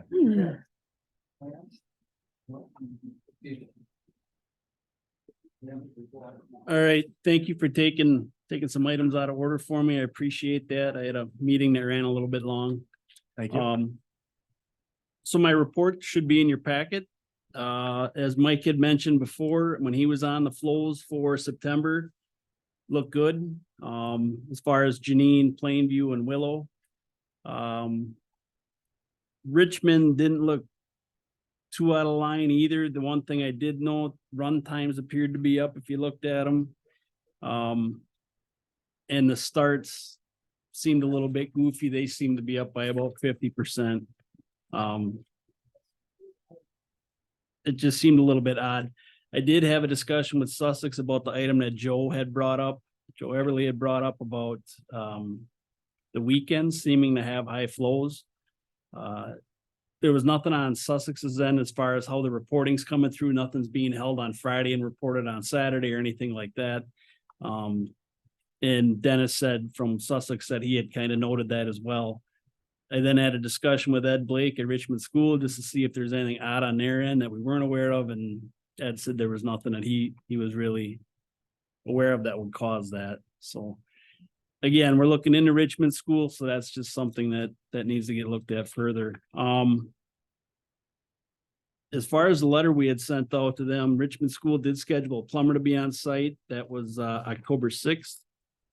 I went down there. They were supposed to be televising the main within the school. Prior to that, he had them looking. They had a sewer odor problem in the school that seemed to be there intermittently. Sound like this has been going on for a couple of years. So they were looking at the venting. They had forgot their camera, but while I was there, I kind of followed the plumber around just to see what was going on and get familiar with the school a little bit. We went up on the roof, looked at the roof drains up there, and I did go down into one room and seen where the roof drain came down and did go into what appeared to be the sanitary sewer that goes into the floor. Now, I can't guarantee it was a sanitary sewer. Maybe it's storm sewer that ultimately leaves the building. I don't know, but I did point it out to the plumber and to Ed and just said, this is the type of things we need to have investigated and want to know about. And so they're supposed to be rescheduling the televising, and then also there'll be smoke testing as well. So do they have dates for that? they don't have them yet. They know they're supposed to notify me. The one thing I did say to Ed, it wasn't our intent to push them to do that this year. Instead of, we understand if they had a budget to get that done, but they were supposed to televise on the 6th. They just forgot the camera at the shop and couldn't get it done. But okay, so you're on the invite list for that party? Correct. Okay. Yep. Are you comfortable with the handyman there? I'm trying to think, is that Ed? Ed. Yeah, are you handyman, are you comfortable with what he does and knows what he knows? I just know from talking with him, and it seems like he's familiar with the school and with the issues they have. I mean, with the sewer odor thing, he looked into a number of things himself, but so much stuff's up on that roof. I mean, it could be coming out a vent and, getting drawn right back in through an air intake and I don't think he exactly knows where everything is in the school. I mean, he had the plans he sent me and that doesn't show really where the roof drains ultimately go, where the storm sewer really discharges around the yards there. So he seems to have a decent grasp on it, but that's just from a couple times I've met him. He didn't always. Okay. Yeah, but the smoke testing's gonna answer a lot of it. Right. Former job where they did it down in Shorewood. And it was like coming out of people's gutters everywhere. Yeah. Jeez. Yeah. They were, Wow. I mean, it was, like I say, they had there's so many different portions of those buildings when you're on the roof that you can see where the roof drains are. And it's like, well, we're just in a room down here. So where is it going? And as soon as I came down, you could follow and I went right into a stack into the floor. And it's like, and there was a mop sink right next to it. So it's gotta be sanitary, but I just pointed it out to him and said, this is exactly what we're looking to confirm. Where's it go? And what's all hooked to it. But on a good note, sounds like they're They're working on it. cooperating. Yep. They're willing to work with us. Yep. And I think that's a huge step in the right direction. Any questions then on the flows of Richmond School? Yeah, one thing I had thought of is, I know that the flows are normal to the historicals, but how do the flows compare to, the average users? I mean, how many? I can tell you this with Janine, Plainview and Willow. when we got hired here, there was a huge issue with Janine Lift Station. Where the sanitary district had a bill that was just, I mean, unbelievable. I mean, Janine Lift Station was, I can't even remember, Linda, what the flows were when we got hired, but Awfully high. it didn't even make sense. So at that point, we looked at what the flow should be for the number of residences that are in there, you know? So we did calculations based on that, and it was way lower than what we were getting. So we looked at a few different things. We popped manholes all over. Well, that's when I just brought up, I said, I think we need to throw a flow meter in ahead of the flow meter where it leaves to go to Sussex. And as it turned out, that flow meter was just way out of whack. Mhm. And when LW Allen was coming in to calibrate it, it showed that it was calibrated, but in reality, it really wasn't reading correctly. So once Sussex realized that, that's when we negotiated a deal to get the sanitary district repaid. So we have looked at those different areas in terms of what the flow should be in terms of, you know, the amount of residents there. And so I don't think anything's out of line. So that's why we kind of run with the historical data. Just to see, like, over the course of the past 4 or 5 years, what it's been, what has it been when it's wet, when it's dry. So Based off that suspected users, we don't think anything's abnormal. no, we haven't. Okay. Not since we got the flow meter fixed and, And I'm talking across all three of those. right, and that's what I'm saying. Now Richmond School, that one's different. I mean, that one we've had issues since, again, the date we got hired. I think that first Labor Day is when the pumps failed and we had a septic truck on call all weekend. And so that one's kind of been a work in progress. Mhm. Just on a side note with flow, since we talked about flows, I did contact Jeff Grove at the high school. Explained to him that his flows were so high during the summer months, and he understood that.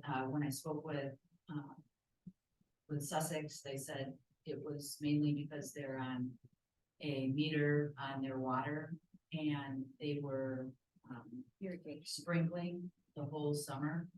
And so we get billed for sewer for that. So I had asked them if they possibly put that on their list of when they do plumbing work, to maybe take the plumbing that's going right outside to irrigate, to take that off the meter and bypass the meter for that. Otherwise, they're paying, because we pass it along to them. They're paying for sewer, that there's no water going in, to the sewer. Would Sussex consider just billing in the summertime for their winter normal usage would be? Or would it be the same? Because they don't have any students during that. Well, they got summer school for part of it. Certainly ought to be better than what they got billed for irrigation. Definitely. Yeah, a lot of Can't- places have Deduct meters, correct, And right? it's, we do have a few around, and, it's pretty much that, the deduct meter counts what goes into the irrigation. It's subtracted.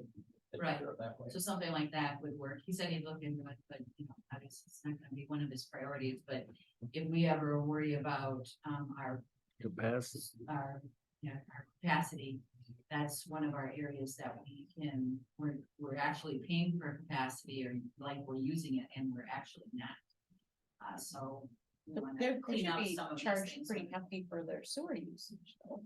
They are getting charged for all of that, like the water is actually going in for the Yeah. sewer, and I just think if they look at what it would cost them to get a meter in versus what they're paying, they're so paying. it would pay for itself in the first quarter. Right. I brought it to him twice.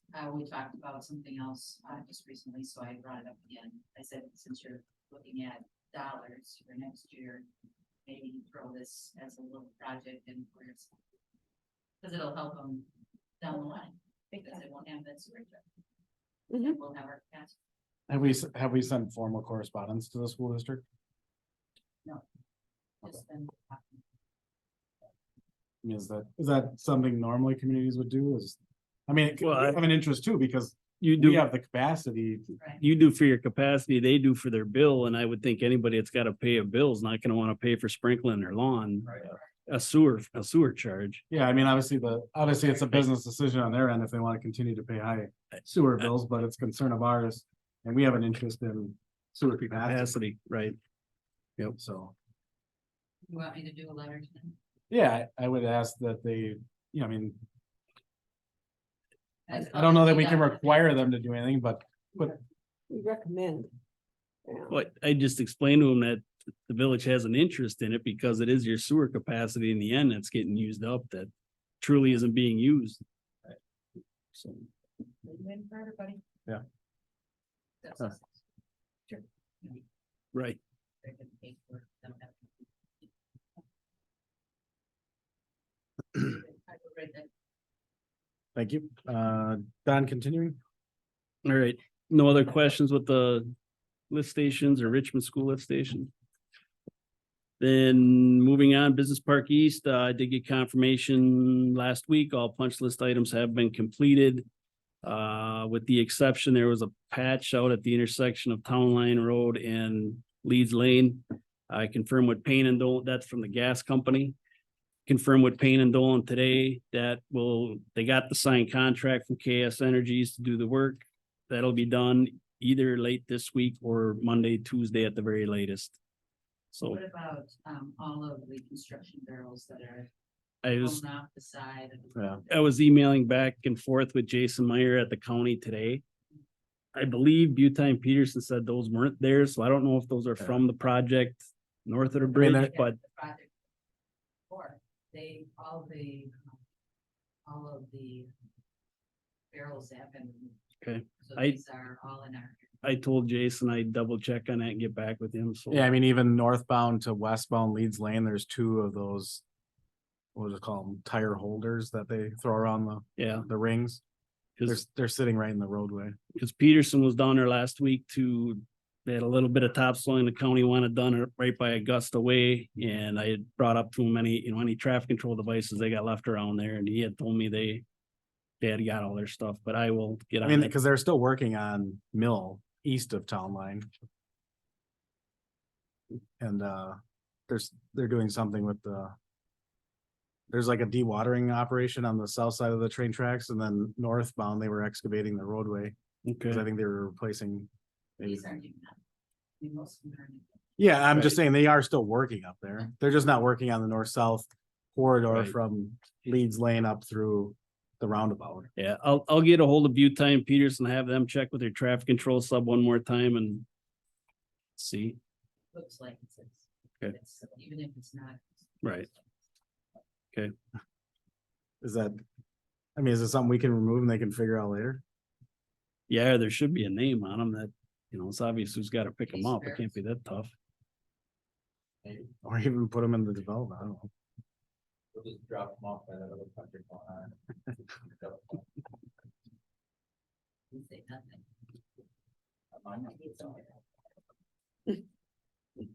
Yeah, I mean, we could grab them if you wanted to get them. Even if we just. Even if we throw just in put them like- up into this, Made put them them, look nicer in one area there rather than randomly all over the place.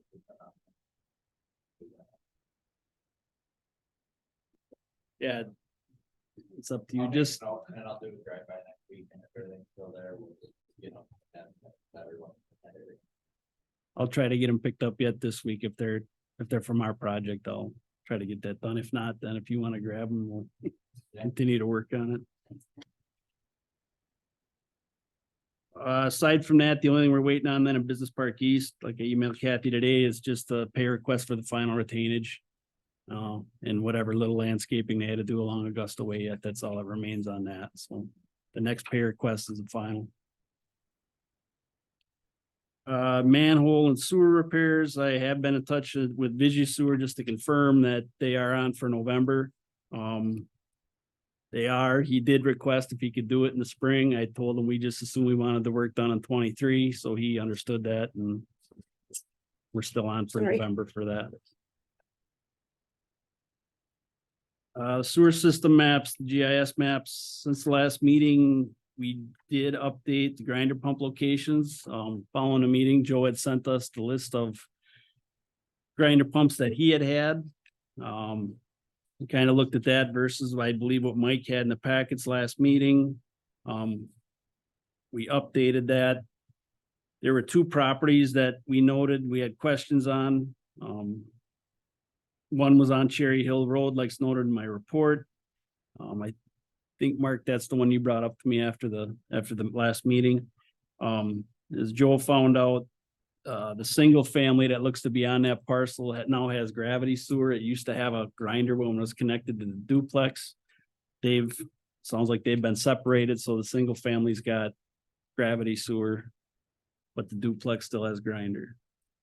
So still the interesting thing is you got two different addresses, or actually three different addresses on the same parcel.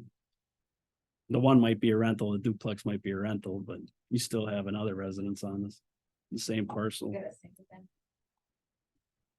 Yeah.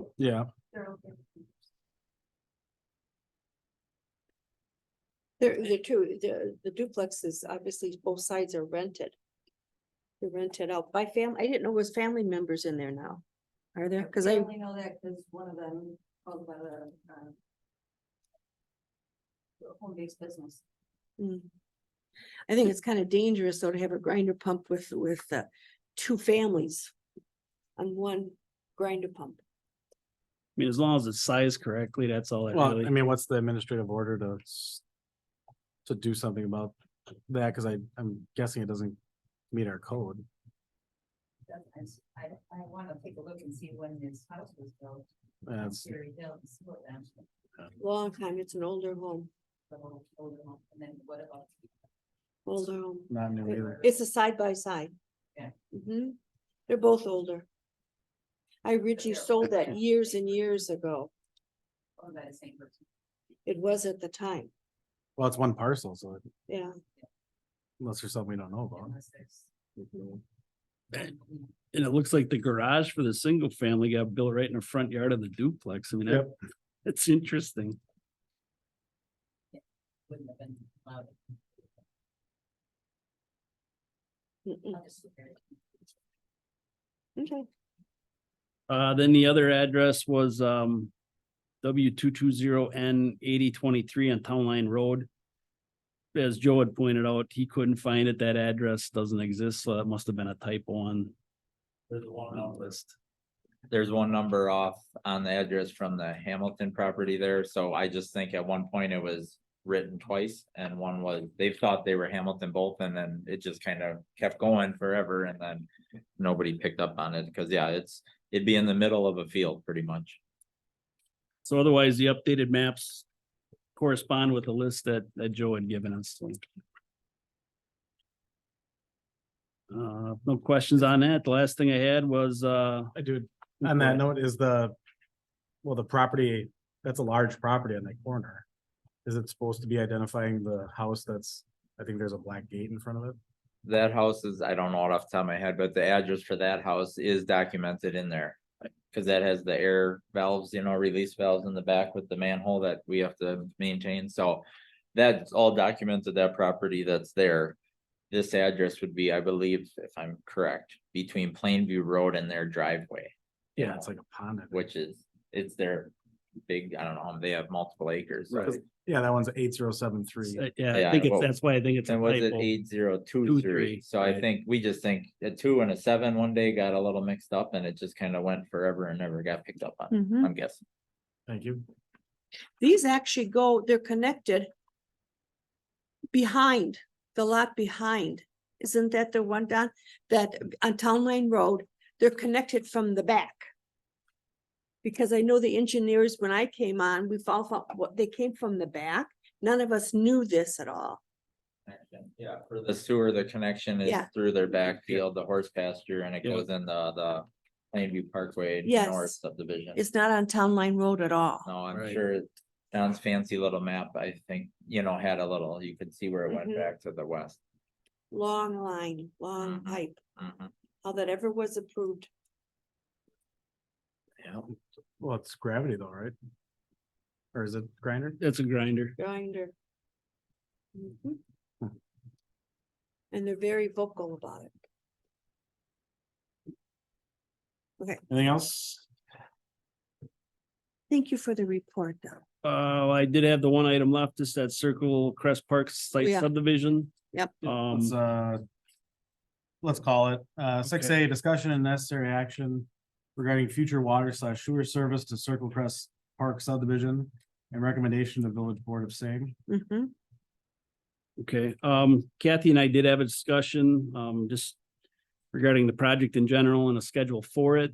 I guess I didn't include the schedule that you had, Kat. Okay. So then you can kind of see what we had laid out with that. As far as the geotechnical work, the soil borings, we did put an RFP together. We got that out. We sent it to 4 firms. We gave it to the village for them to post. We already got one quote back. I mean, aside from that, I believe they are due October to our 31st. office by the end of the month. So then we'll have them there at the November meeting. So, So if you look at the timeline. If you look at the timeline, we have the November 8th meeting, and we'd like to, if you want to recommend the quote, I'd ask if we could have a special public works and utility meeting on the 8th at 6 o'clock. It'll probably take 10 minutes to approve and recommend a quote for so the village board can act on it on the 8th at 6:30. And I think that's, all we need is 3 of you to show. We have 2 because they're gonna be at the village board meeting at 6:30. So What is this expected to run? under 10. I'm guessing. Mhm.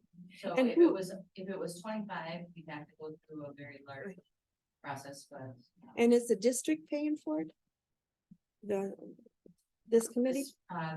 Or is the, I think is it a TIF expense? it's not a TIF expense. Okay, how about, yeah, It's not a TIF expense. It's a utility expense. But it's part of the Circle Crest water project. well, isn't the quarry paying part of that too? Well, it's village money. The quarry is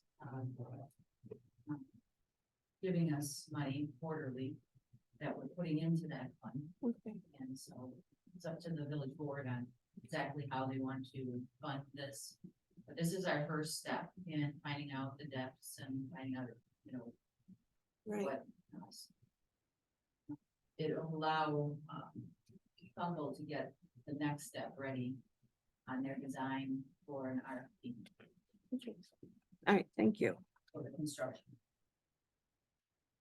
And then the next thing, after the 8th, I wanted to talk to you today about a potential public information meeting, the 13th and 14th of November. I just shot out those 2 days. Like to do it after the village board meeting. But I didn't want to wait too long because if we want the geocoding done and we want Humboldt to get out there and start working on design, I think it's in our best interest to get our residents that would be affected and would see these people out there doing work and asking questions. They would think we're doing things behind their back. So we'd like to do a public hearing, or not hearing, but just a public information meeting.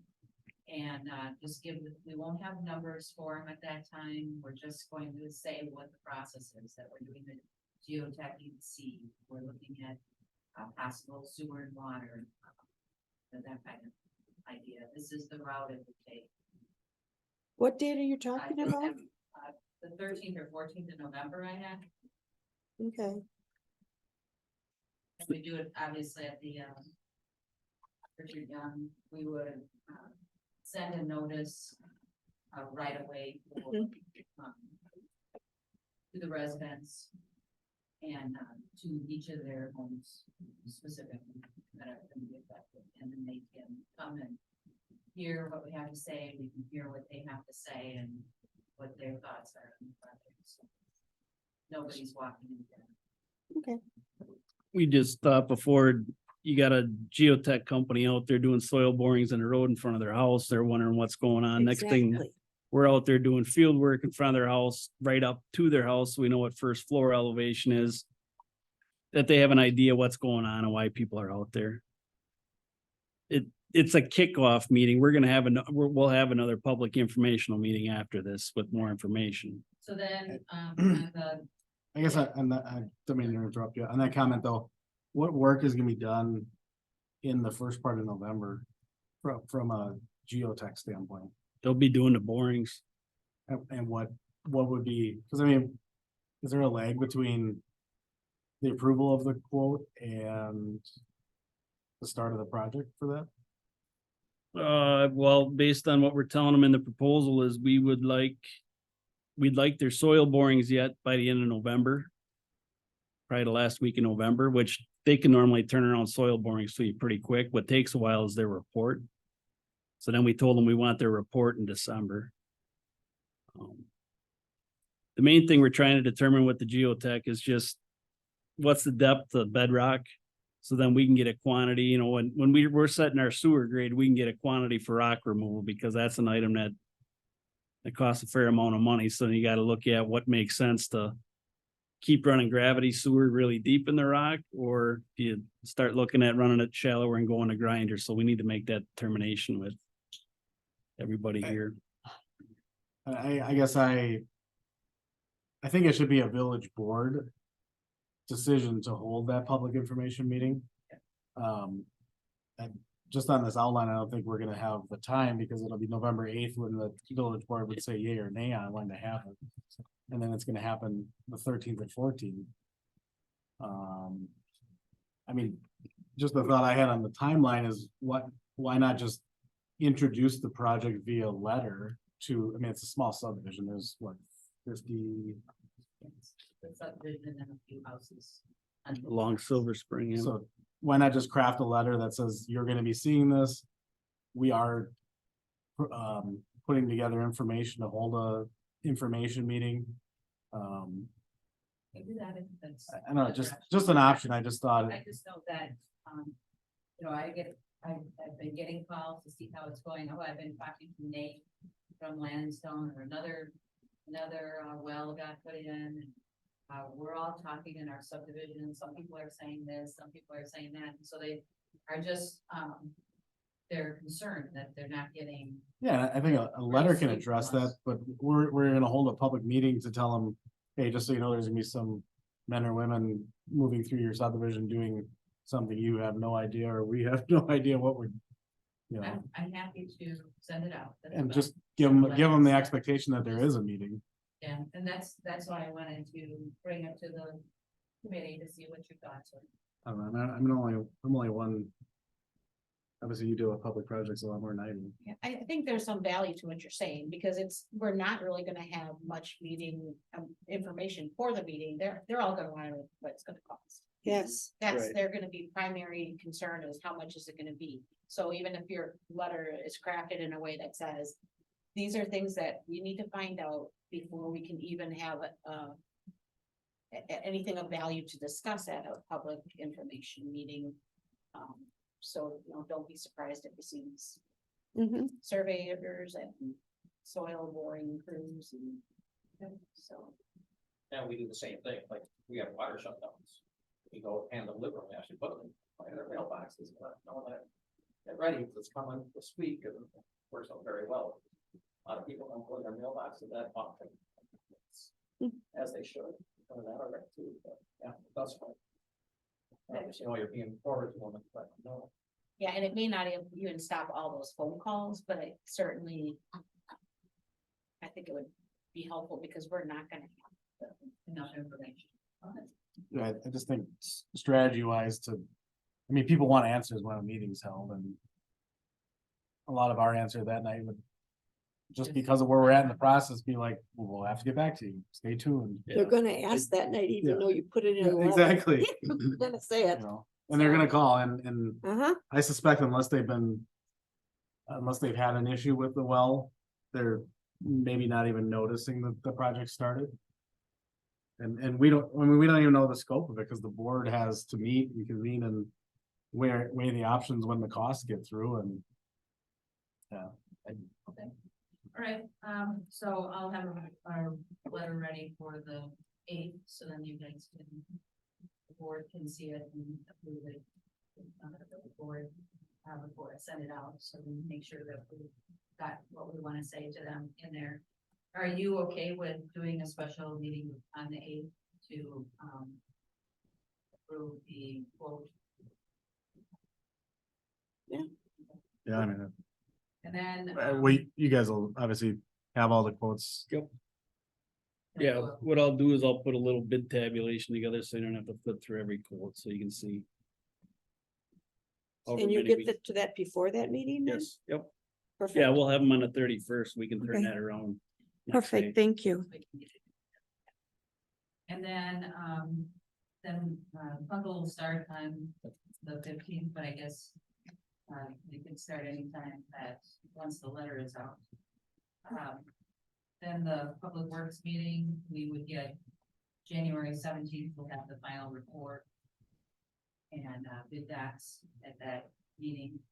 So the bid docs from Fungal may not be final, but they will be, the design and such will be close. So we'll look at those and see if we can, if you're good to move those forward to the village board, which would be, in January 17th. Then we were gonna do another, a public information meeting to discuss the design docs and with the property owners, and then actually give the property owners some time with the engineer. Kind of tell them where, where their area is to. If somebody wants to see what's happening in front of their house or talk to me about where their lateral is or things like that, it just gives them a chance to come up and ask questions and. Kind of did that with the planner when we did the comp plan and such, and that really helped when they can talk about their own project. So we were thinking about that on the 12th, and then the 14th would be the village board meeting. We'd have all the information collected from our information meeting on the 12th. And then at that point, village board would have in front of them the budget documents to approve it if they so choose. And then the bid doc, if they are approved, would go in February 20th, 27th in the paper, and then March 8th, be the bid opening, March 20th. You guys would recommend an award to the vendor of the construction project, and then we do another public works, or another information meeting. And at that point, we would have the preliminary costs. We'd have to have a public hearing. I don't have any dates for those, a public hearing for special assessments. And then on April 10th, we'd approve the special assessments and award the vendor for construction project. And then sometime after the project is complete, the final assessment would be sent to the project. So those are the steps. If you want to change, like we did with the letter and got rid of that first information meeting, if you feel that the information meeting should be after the village board meeting, we can do, if you feel that we need to do, the village board needs to have more time for discussion, you can always try to work in a special workshop on this item, just specifically for this item. Once we get the bid docs, once you have the geotech and he's working on the bid docs, now we're getting an idea of the depth and which direction to go in. If it's gonna be a grinder pump, or if it's okay to go as deep, and what those costs might be. If you have to go 8 feet deep in kind of all bedrock, if the costs are gonna be much higher. We could do something like that for the village board, so that they get and that if they want to go with water only, water and sewer, is that decision has to come from the village board. You guys make your recommendations, then ultimately they're the ones that decide. Water and sewer. all this stuff. We decide. Oh, they'll let us know, which is nice. We need to know what they, and they're older homes over there too. Well, Maybe a I few just new know ones. they've been doing a lot of wells, and these wells are costing them about $45,000 for each well.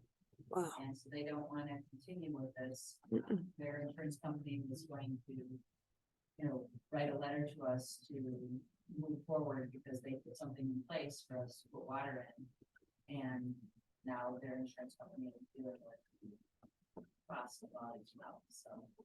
We put out $500,000 in wells in a month, 6 weeks. It's a lot of money. So they're asking us to give them. Is Sussex aware that Yes. they are aware? Okay, so if I reach out to Judy, it's not a surprise to her. No, it should Okay. not be. a surprise. Okay. In my opinion, I don't know if it has to come back, so like for your March 20th date. To recommend award, I don't know if that really has to come from us. I think that could go directly to the village board. And that's fine. That would help the timeline any better. I just, part of it's low bid is low bid. There's not a whole lot that we can really do with that. So if we didn't want that delay in there, we could probably just have it move right on to the village board. And my only other thought is too, you've got the public informational meeting for preliminary costs and then immediately into that special assessment. Public hearing. So I'm not sure if that. I don't have any dates on. Yeah, I didn't know if once you get once you start doing your design, is there a way to establish like a preliminary assessment role? I explained to Kathy, there's two ways that we do it. I mean, some communities, they want us to use our estimated costs, so we come up with our estimated unit cost, total cost, and that's what we plug into the assessments. Kind of like I have for you guys already. Obviously, it'll be tighter after we have it designed. The other way is we bid it, get the contractor's price, then we plug it in, then we have real numbers. One client of mine does that. That's the way we do it with them, and it seems to work out great because we can look at them and say that this is the number. Then I This, don't know if we need the 2 meetings, I guess that's my thing. Cause then you might as well just roll into the whole special of the public hearing. So we could just get rid of the preliminary cost meeting, is that what you're saying? I wonder if that wouldn't work because essentially you're gonna talk about the same thing. right. Uh, The way the client I'm talking about, City of Berlin, the way they do it is we make up the assessments, we give them the city, they send the assessment out to the property owner. And then we have the public hearing or public meeting, informational meeting after that. That way they come that night, they have their sheet, I go through the project and they can come up and. Kind of like the assessor. Right, So we send out the information and what assessment costs would be. Right. Come and talk to you about it. yep, And then- that way they get their individual one and they see it and. So I mean, there's different ways we can do it, it's up to you guys. I'm fine with it either way, it's just. I guess I'd like them to receive the letter in their own company. And be able to digest it on their own rather than sitting here and listen to us while trying to. Understand what Right. costs are gonna be attributed to them. And you like the idea, I've got it kind of scheduled that we don't give them numbers until we get a bid, the actual bid back from the contractor, so we're not giving them false information and changing it. Yeah, I'm not familiar with that, so I mean, it's something. I mean, we can come up with a general idea and just tell them that an assessment could range from this to this. But in terms of showing them for their own personal property, I mean, like I say. I think it works best, you wait till you got that bid number and you plug that in and that's a real number. I think that's good too. Cause they wanna know. But, in terms of a public informational meeting prior to getting the bids, we could definitely just say, based on our estimates, we feel the assessments are gonna. Be in this ballpark for this size lot or something like that. So what I have is, once we get the recommend or we get the approval of the construction project, from the village board, we can send out the letters of special assessment to our property owners. And in that letter, it'll state a time where they could come and set up a time to meet with the engineer. If they wanted to discuss it. And then after that point, we'd also have a public hearing. So they could come and speak with the, kind of like a border review could be, it's kind of the same idea is you give them a letter, they get to speak with the assessor in open book, and then they come in for border review, same kind of idea. Is it possible, I mean, there's enough number of people, but there's not a lot that may want to discuss it with you. I guess in the interest of your time, you could have 52 property owners wanting to line up and talk to you. There'll be more people than me here that night. That's what I'm saying, like, Yeah.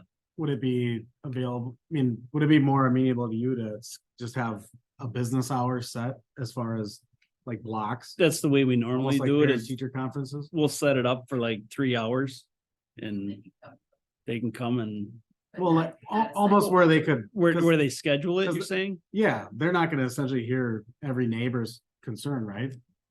No, but sometimes when I'm up here and you got them sitting back there, I can knock out a few questions by answering one for maybe Yeah, 3 or 4 I just don't property want owners. it to be 52 properties against you. Yeah. I don't see that as a win-win situation. Most of the time at these, when you got it open like that, you see people trickling in. That's why we do it that way. You know, if you started at 4:30 and run it till like 7 or something like that. That's kind of what we did for the comp plan. And then the residents just sat here, I took numbers at the door, and then I called them up, when one of the 3 people could, had one of the 3 planners that were here could grab them. And we're open, and then they come in, sit down with them. I discussed, but we had some time specific. So you would rather have an open period than us try to schedule? For time period? I don't know what works for you guys. I just see it as not a good situation for you if 52 mad property parcels come in here and lambast you while Nope. they. Nobody's ever happy about paying assessments. That's So what every I one of those expected. meetings is that way. Yeah, they're gonna be Um, upset. But I definitely, I had envisioned probably having 3 people here and just, you know, Sometimes when you get assigned times though, people will call, I can't do that Yeah. time because of this. Could you give me this other time? They Huh? would call and say, Right. I can be there at 5 o'clock, or I can be there at 4 o'clock. I can be there at 7. Right, but what happens if we got that time all filled in already? You know what I'm saying with the time? That was just a thought. Yeah, I don't know what works for you guys. yeah. or we, you know, if you want to do it that way and let them try to schedule, we could give them a couple days, maybe 3 days with, Well, yeah, I mean, all of a sudden we have block of 52 time. people calling in trying to schedule appointments. You're not gonna fit that in one night. right? Yeah. Well, yeah, in this scenario, you're probably gonna get that. Sometimes with assessments, you think a lot of people are gonna show up and they don't. Well, yeah, and I'd hate for you to bring three associates and Yeah, they're twiddling their thumbs. I'm fine with that. If we want to look at maybe 3 days and a block of time each day, and that way at least you gave somebody multiple chances to try to schedule something. And you'll have 3 people here at each time then, or? Well, depending on how the schedule looks, then I can at least, you know, Mhm. I would envision at least 2. I'd probably bring Mitch and myself down and.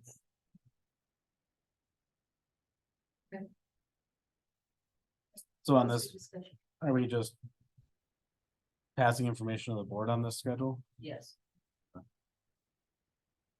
I would think though, rather than go, Kind of redo what, some of the things that we said to take off and, you know, like I'm gonna write a letter. And then the things that we don't have, this preliminary information meeting will be changed. The engineering one on the 12th will be changed, so I'll try to work it up, the timeline a little bit better. Now that, if you're all in agreement that that you do not have to recommend the award for the bidder, and that would be the same for the 8th, guys. If you believe that it's the lowest bid, you really need a special meeting on the 8th. Or you wanna just let the village board make the decision on the 8th. in my opinion, you gotta go low bid, so unless there's a way to disqualify, you wouldn't have sent out anything to. Well, I mean, the way it's normally written, it's the lowest qualified bidder. That way, if we had a problem with them in the past, you'd have a reason to disqualify them. So, But that's gonna be you're gonna filter that before it even comes to. correct, yeah, I'd recommend it. Yeah, I'll be making recommendation to you guys. You know, and the geotech report is, Yeah, I you mean, know, it's simply. 12 borings. It's nothing special. You're good with that. I think you have to. Yeah. Unless you feel strongly on it. Oh. Okay, I just didn't know. I'm okay. You know, if we wanted it to go through committee or not, so. I put it in that it was going through committee. If you guys are good with it not, I'll take them out, and that would actually, you won't have to have that special meeting. Yeah, I would just, Excellent. I think so too. I think the newest presented way is probably best. I'll update this and I'll send it over to everyone, just so you can see what my updated timeline, so. Okay. Oh, no, we're supposed to take this out again. Please email it back. Okay. Alright, so I guess the only action we're taking is to forward the tentative timeline with revisions mentioned tonight to the village board. And that's so moved, if anyone wants a second. I second.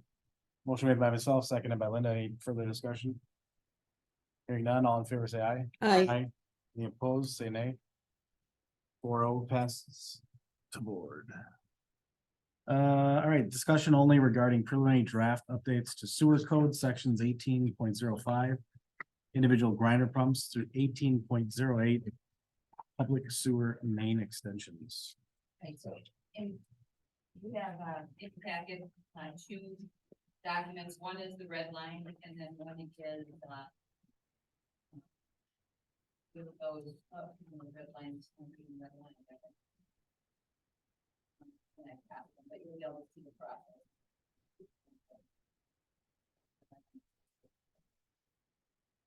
So, I did speak with, Attorney Casey. He asked me to, talk to him about, having the, having him look at the code that was done by, in July of 2024. And, he said that he, believes the intent was that of the ordinance was, and our code beyond before that, was that we would, be responsible for grinder pumps until July 1st of 2020. And any grinder pumps put in after that would be the responsibility of the village of the, property owner. But he said, but if you read just that last paragraph, you could read it as all, starting July 1st of 2020, all grinder pump owners are responsible to maintain their grinder pumps. So he said the ordinance was not written well enough, where it's real clear.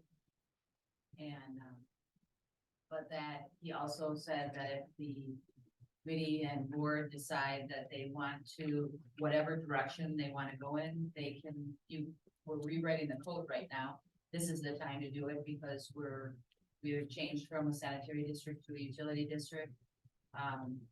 We could make that change if you so choose and the village board so chooses. So what I did was I made these changes like it was going to be, the responsibility of the property. That was kind of the direction I thought we were leading, but if I'm wrong, I can change that. So it's, we sat down and changed everything that all individual grinder pumps shall be furnished by the property owner and shall be the property of the property owner, all individual connecting sewers between a building or a structure to which public sewer service is provided, and the point of connection with the public sewer main shall be installed by an individual property owner and be the property of and maintained by the individual property. So that's your first change, and I knew that's something that was a policy decision. So tell me if that's good moving forward, or if you want to change that. I mean, we're gonna send it back. If the whole code is gonna go to the village board. But, I'm for this policy that they maintain their own system.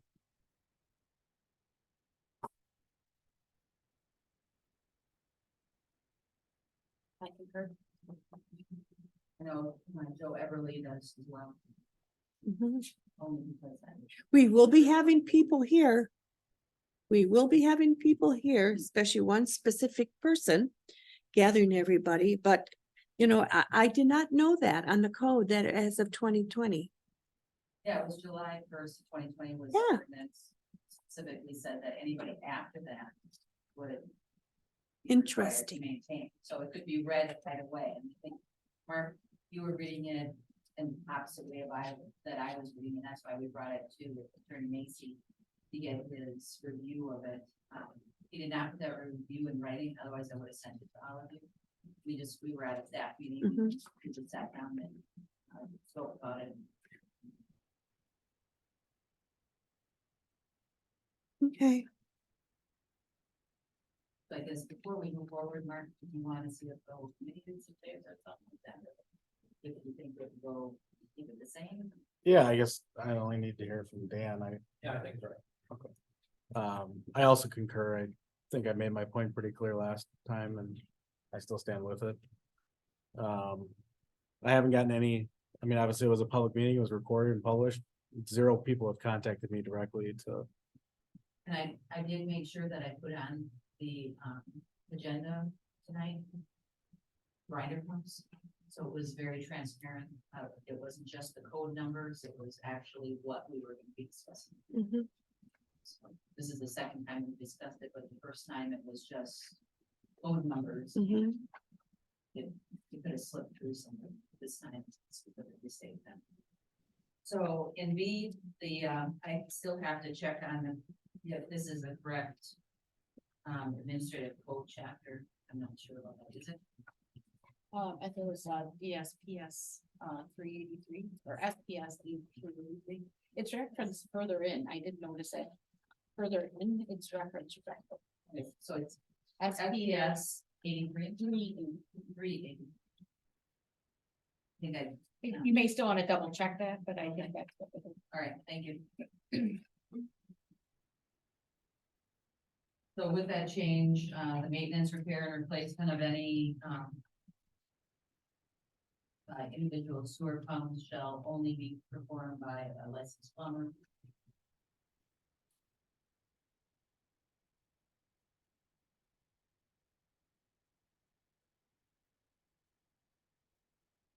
And then we did the maintenance service. So essentially, we would be doing.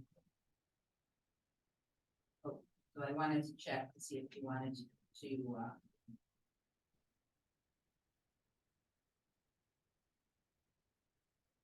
So if we wanted to do this process.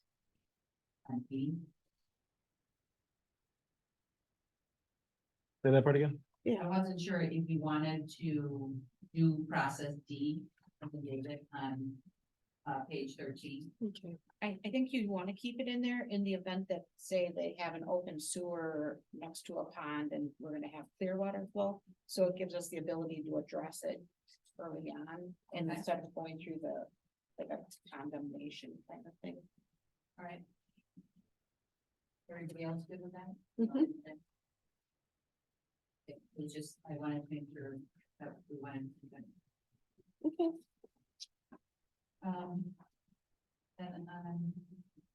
Did anybody have anything more on page 13 that they were concerned about? You went through it.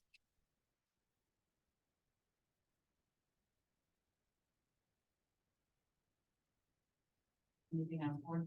I do have so when you're talking about applications for service, this is always a tricky one because of all the property sales that happen.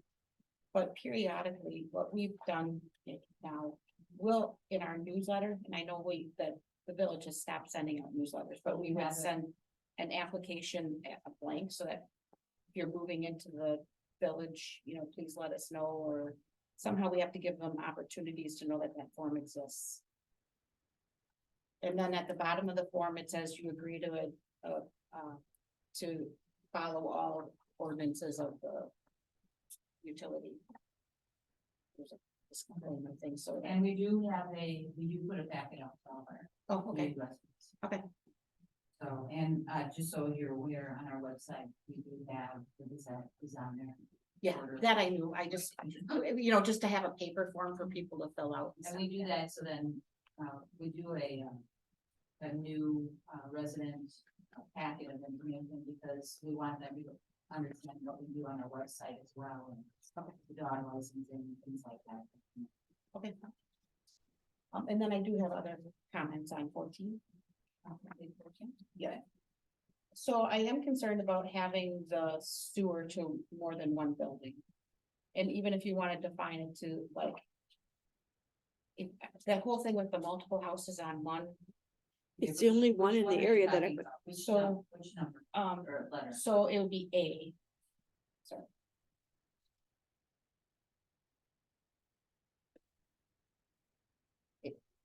I don't know if we just want to define it more like habitable. I understand people may want to run a sewer lateral to their garage, so to speak, so that if they want a bathroom there. But I'm concerned about having like multiple houses connected to one lateral. Yeah, so you're saying like an outbuilding with a shop that has a waste Yeah. connection. I get keeping if those stay together, the house and the shop stay together. But this circumstance where there's two houses on one lot, which nobody has any idea how that happened. And in this particular case, there's two separate laterals, but you're really gonna wanna make sure there are two separate laterals. There's two separate laterals and there's 3 units. Well, as long as the two units belong to one building, I think that part's fine. Building, not the units. Yeah. So, I need to. But there, I think you need to define it too, because if it's rented, that's one thing, but if it's a condo or duplex where they own both sides, I think you want them separated. I was gonna say they should have a separate grinder pump on each side. 'Cause otherwise you got homeowners that are arguing, who, you know what I mean? Then you gotta make sure there's agreement in place, who's paying for what, and. Well, in my particular circumstance, we bill them each for individual homes, even though there's one. Okay. I think we charge them For two. three units. Do we do that, Bill? Do we do that, Mike?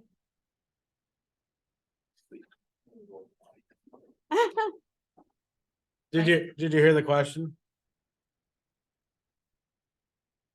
Mike, you're muted.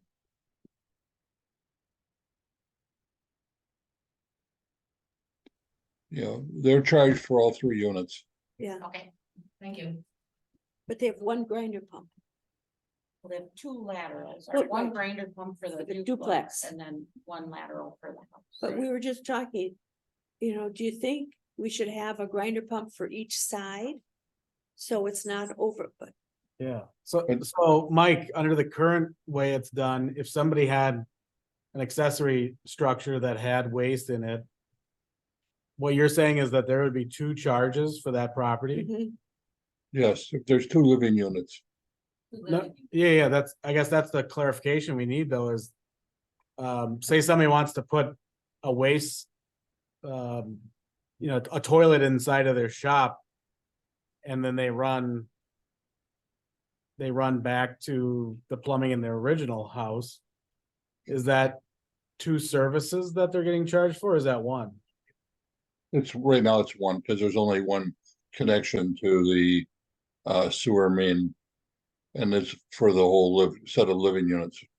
I'm not in Lisbon, but I know up in Wapak County that people will have a home or a house on a lake, and then they'll have a back cabin. They hook up, it's all considered one service. Well, yeah, that'd be. I think A was, to have more than one building, but not habitable. I think that's what you have to use, like a habitable as in that descriptor. Yeah. Okay, or somehow down, so figure that language. Yeah. All right, I've got it. I'll make that change. If you're all in agreement. Well, aren't there really two issues here? One issue is the issue of the connection and the lateral. And if the lateral is built to capacity for 5 units, do we really care? We really care about the amount of waste going in. And charge accordingly because we don't meter, we work strictly on the rec. So wouldn't it be advisable to say that they're going to be charged for every living unit, but the lateral is their responsibility? So if somebody builds an apartment building, they're not going to use a residential lateral. They're going to build a much more robust system to connect to the sanitary sewer, but you would want to be able to bill for each living unit. Well, Yeah. I understand a multi-tenant building like that. My concern is having multiple houses on one lateral. And then at some point, somebody's trying to split the lot and then you're stuck with one lateral with 2 separate owners, and that's where I'm looking at a potential problem.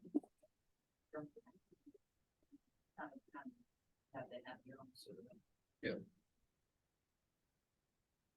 So, because right now we're building off of connections, correct? Rex. No, for the one where there are 2 units on one connection, they're billed for two recs. For the duplex. That's correct. And then they also have another one for the house, Yes, even though they're on three, let's call them living units on one property. right. So They are being billed for 3 recs. No matter, but there are only 2 connections to the main. But there's actually 3 addresses there. Mm-hmm. but one parcel. One, Yep. exactly, yeah, you got. And actually, it's only one address on the parcel. 3 addresses. How come GIS Each doesn't side- recognize them? Each side of the duplex and then the single family. And what?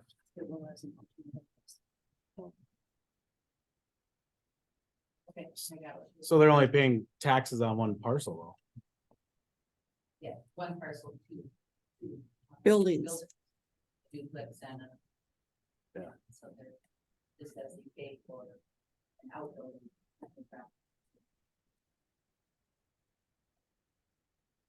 All buildings are taxed.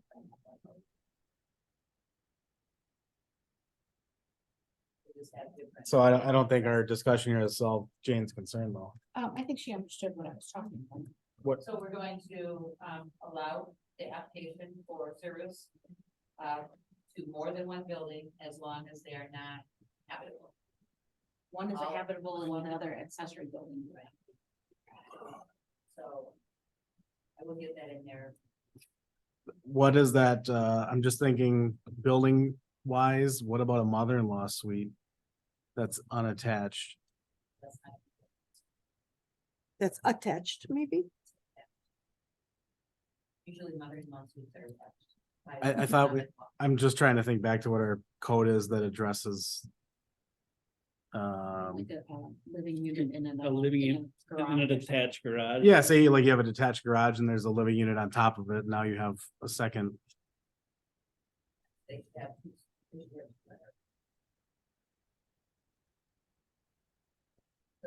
Unless you think there's other parts of our code that would address it, Right. that would never happen, and maybe that's what's gonna. Maybe that would take care of my concerns, is if the rest of the code, I guess not the utility code. I could see that happen. Somebody has a garage, they do a 2-story garage, they put their kid up in the other one, now it's habitable. Yeah. So the kid leaves and, the kid's friend wants to move in because the kid went to college, but he's gonna stay at home, doesn't wanna live with his parents, now he's got his own place. And, but they're still on one sewer rack, because it came in as one. And my concern is, okay, if they wanna split that lot and that garage is one and then the house is on another, I guess that's where I wanted. You can't do that under our current zoning. So maybe that's where the zoning code is gonna cover what I have concerns over. Yeah, you could. You could be a living. Yeah. So it would be a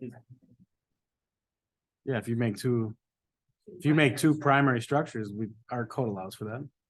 But is that? Is its first use a garage? Is its first use a living quarter? I mean, you know what I mean? Well, yeah, I guess How do you look at it?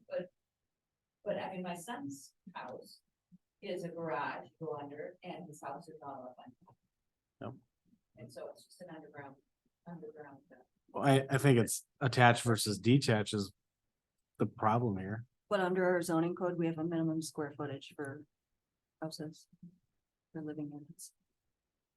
So what happens if it already complies with it? That's what I was thinking, was you just go with it, if it has an address. Your garage with a living quarter wouldn't have an address, Situation like not if that, it went with the house. they'd be prevented from dividing the lot. Just assign them, because you can't create. Right. For mailing purposes, they do A and B. The post office would give them two different. It was two, not the same house, it was, the post office would give them A and B. And then A. So I'll try to work something out, I'll put it in red line for the next meeting. Can you check with Brian? I think there might be scenarios where somebody can loophole it. Ask him if there's another one in the area that's got like a mother-in-law suite. Seems, yeah, Well, some communities allow mother-in-laws only if they're attached, some allow, and they have to have. Like a separate entrance, you can't right. access it primarily through the other, I mean, There's They one, can't have separate. They can't have separate. some Here- communities can't allow for it. No, here you can't. It's a condition of use permit. No, I know that, I'm just saying, we were talking other communities. there's a mother-in-law unit on a house over on North Lisbon Road. It's a big house, but the mother had her own entrance, her own garage. And her own front door, her own door. And that's a duplex over on North Lisbon Road. Hopefully it's considered a mother-in-law suite, so it's Not- got a. They're sharing a wall and they call it. Yeah, they do. They share a wall. It's only supposed to be so many square feet. mother-in-law suite. But it's a cute thing with 2 bedrooms. Okay, so bring that back on a red line or Okay, not. I wanted to check with Brian on the garage. Block situation, if there's people. Yeah, I mean, I think he would be the expert on evaluating our concerns on that. The one by your house over there, is there additional living above the garage? No. No? Then Kathy, in F, there's we should make his gender neutral. Through his lateral. Oh, yeah, through his, I don't. Thank you.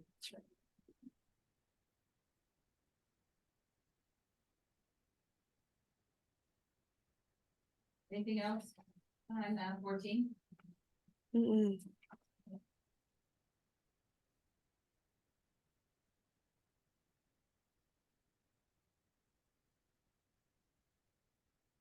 Um, 15? Anything on that?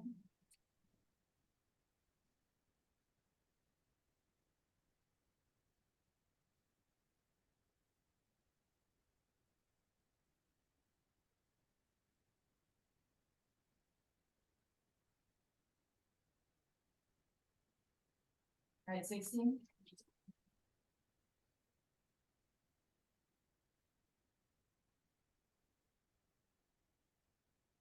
I wasn't sure of C if our connection fee may be, so the payment of a fee shall be in addition to any connection fees that may be charged to or on account of New Year's Eve Village or by Sussex. But we don't, Sussex doesn't bill them, Sussex bills us and we bill. Mhm. So I wasn't sure if that should be added or it was a discussion between Joe and us. Oh, and should we use the word or required by Sussex?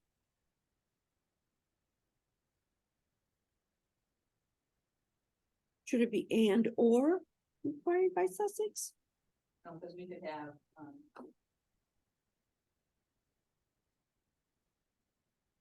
we could have, charges that have nothing to do with stuff. Okay, I've got it.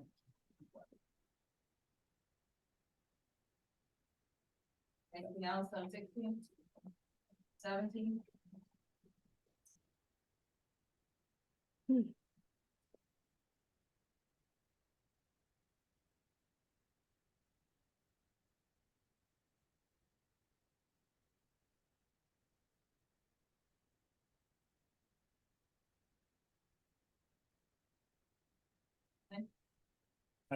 The number 2 on the top of page 17, so, Okay, highlight. yeah. So the Sussex viewer code is. It's my turn.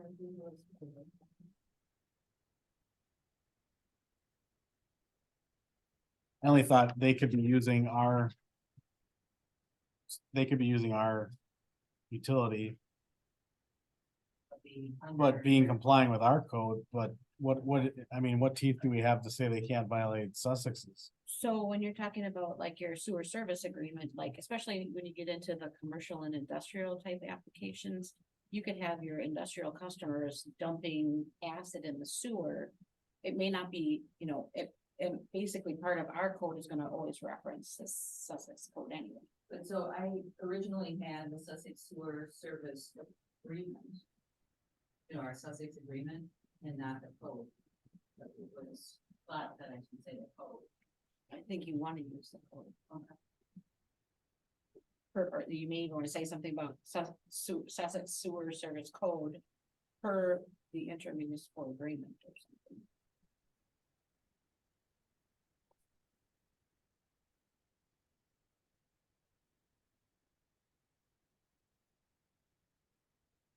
Does, but we adopt that code earlier though. Right? If they changed their code and we didn't pull it into our code. Don't we just say the most current adopted code? So if we don't put it in our. I'm thinking, do we need to put this in here because we already referenced it earlier? Cause doesn't by adopting it to us, make this. 1 and 2 kind of the same thing? Like, why do we need to separate it out? I understand you're talking. Non-kosher, discharges. I don't know, I think it should be in there. Just because you can't sometimes say too much of one thing. Just as a reminder. Happy to take it out. No, I'm not the expert on this Me neither, application, I just Jane. thought. I'm not an expert on it. Yeah. So I went through that with Joe, everyone. This was, what used to be here was, their agreement with. Summons agreement with part of. Whatever it's about. Delhart. That's what it said, in was. Delhart. Okay. Moving on. Okay, so then I took out, on G, I took out engineer or village engineer or designee. Because as long as if it's the village, if it's needed, if the engineer is needed, we would have. Engineer look at it. If the building inspector does it, the building inspector does it. So, just for that. You want to spray good on absolutely. Let village engineer that. Okay. And which one? F2, right above it. Oh, sorry. Yes. Thank you.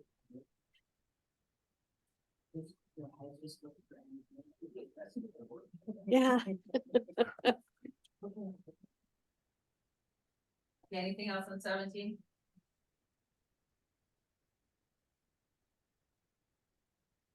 We've got 18.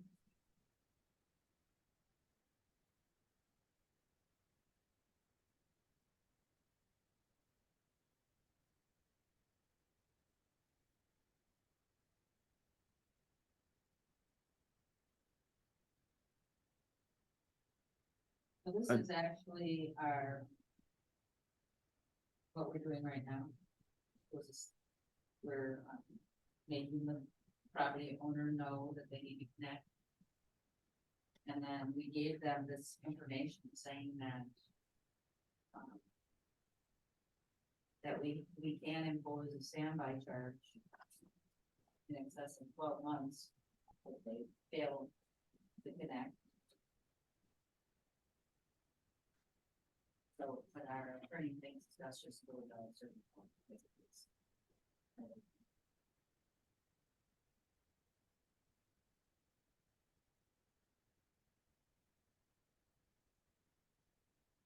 It still gives us the 12 months like we had originally. I did not change that part.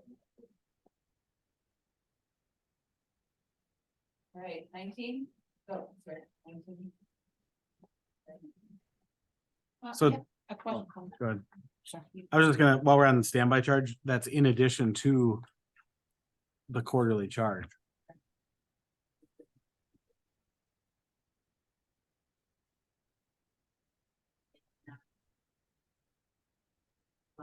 And then that would be an assessed. Or how would it would just be a fine? It would be a bill, they would get billed for. And then if they don't pay their bill, it would go on their tax. Okay, I just don't want to get into a fine that goes through Right. municipal. Right. Okay. The only thing you would do is go straight to circuit court.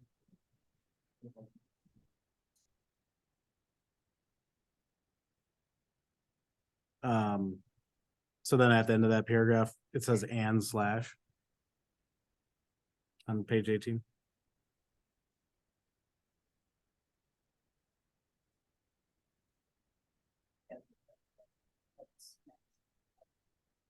I mean, and commence circuit court action if not complied with or something like that. Yeah.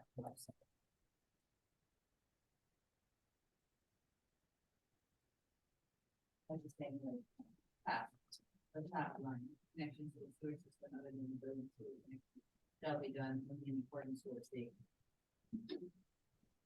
What? It doesn't say anything there, it's empty, as amended, so it's the, I think it's supposed to say with this ordinance. Oh, it says with this, and I. Thank you.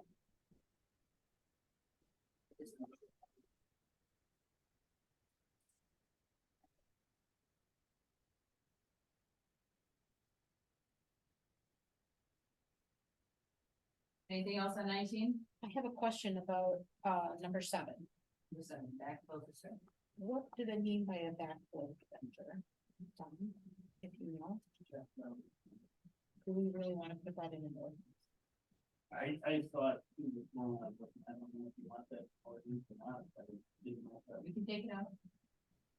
My thing is, we've not done them because then there's, to me, if you tell them you have to put it in and something goes wrong, that makes you liable for some of that decision. I don't think we would stop them from putting it in if that's what they chose to do, but we wouldn't direct them to do that. Okay. I'll take it out. Very good. Is that building code that they have to have it? No. Especially, floor drains don't make sense to me. I could see people doing it on a lateral connection, but, not on floor drains specifically. One place, the Legion Hall, turns the back. They put one in a man. The sewer for the village starts, it's not coming. Yeah, you put it on the ladder on the property. But the Legion did, the village. When we went to, sewer from our septic. We had probably 2 or 3 times where our kids had the laundry. So much that the hose came down and then ran over the floor. So when they put in the lateral, they said we're gonna take the drain out, and I was like, no, because the whole base, the whole floor will. We left it there and they're like, you're not gonna. 15 years. After that, we don't have any smell or anything. We have a floor drain in our house. Gotta be trapped, then. Yeah, that's why I guess I understand having a truck, but this is, that's what. Where I've seen this prevent sewer from backing up. It's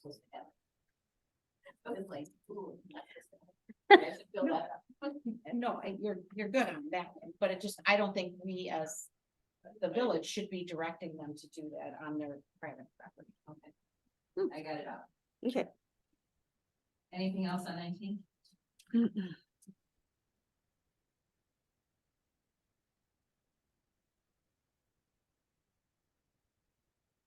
So, on 20, I just had a question on page 19. 8, user use only. Does this include like, the, senior community off the town line?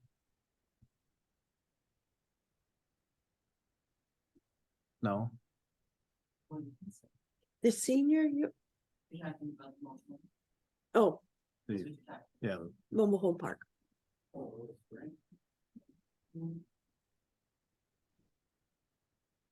Does it, it's a private sewer system.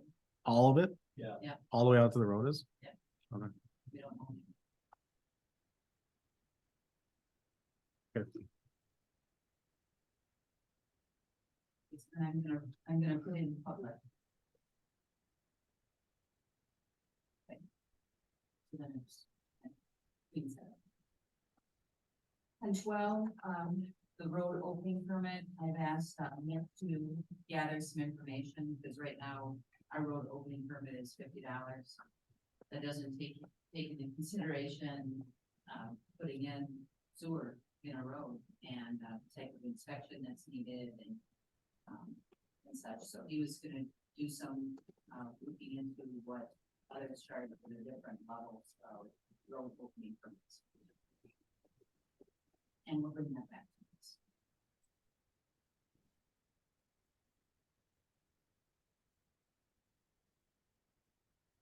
So here's where I have SPS 382-1. I don't know for sure. I did look that one up. I just couldn't find this other one. I like it. I love the title.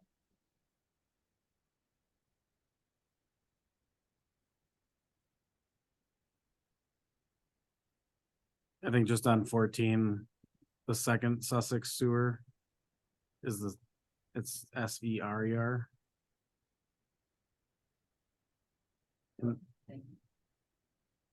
And that's three words away as well. Same thing. Okay.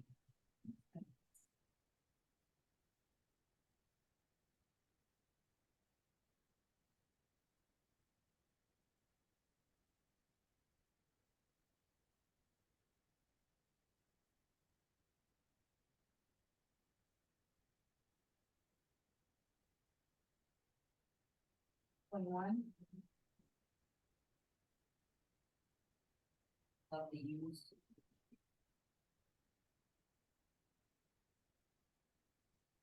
We talked about this thing last time when we did about that we needed to make sure that we had something in about not allowing this child to our sewer system outside. So somebody goes to the manhole and drops it and use it. Yep.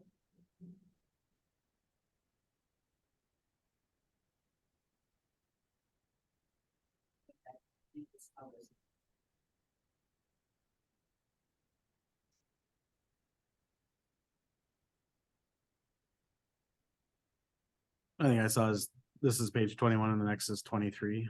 Is that correct?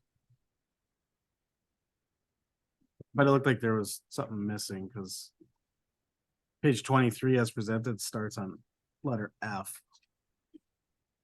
And there's no section. I'll bring 22 and 23. Okay. Oh, 22 is on the other side. Oh, yeah. Yeah, what I said. Yeah.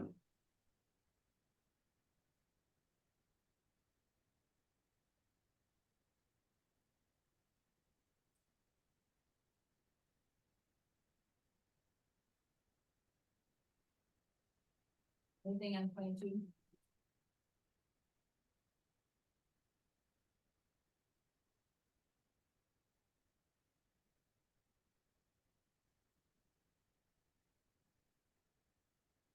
Twenty-three?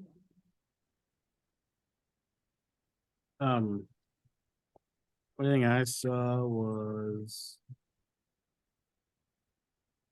in section 3 on page 23. At the bottom, it says applicant shall comply with the Village of Lisbon policy.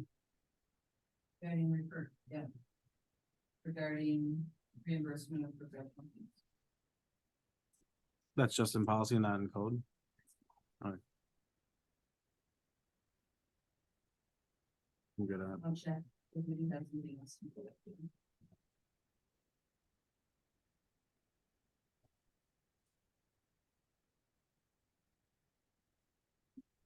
I didn't have anything with the fees. I think that's gonna be our next meeting and that's a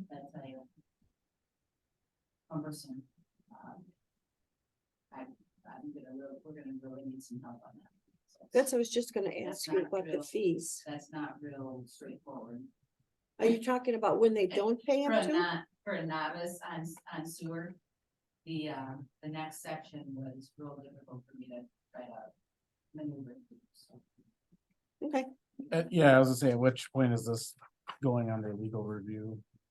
So once we get into a point where it's we're in pretty good shape, then I'll send it to Judy and Suffolk and make sure it does not go against any of the requirements. And she'll give us, she said she's real open to help us out. She was actually very happy to be willing to work with them. And then she'll go through it and she'll make any suggested changes, but she already made a suggested change for me. Look at it. Definition, because I have type 2 as residential type 2, and she said our type 2 is commercial. We made those changes. Consistent. So then after that, then we will take it to legal review. But I want to make sure that we're consistent with what our agreement is with Sussex.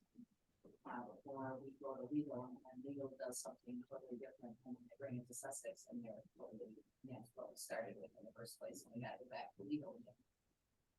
So before we're going to legal and then you'll approve the whole document for recommendation for approval and then we'll bring it to the village board. But before I bring it to you, the whole document for approval, it'll go to Judy, to the attorney, back to you for recommendation, then. Got it. got it, lots of work.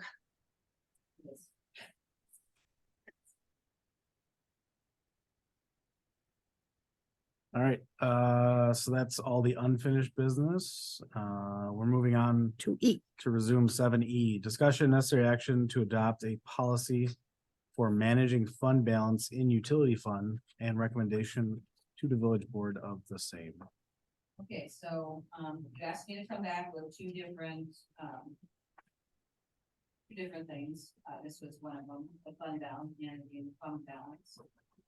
And, so I put something together, that's, says that we have to have at least 25%, but not more than 40% of the next year's budget in expenditures. Keep that as our process. So then we're not worried about the money coming in December, the end of December.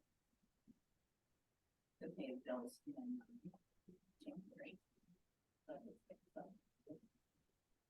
That was, recommendation 25 to 40.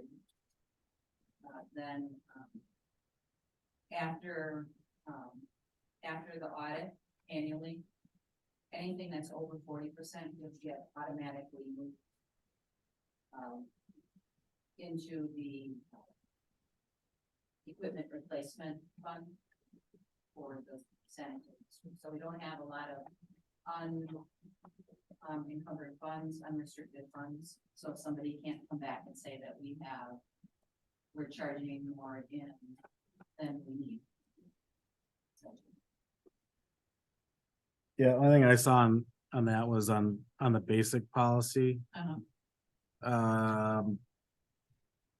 it designates it in two as part of the annual audit of any unrestricted funds over the 40%.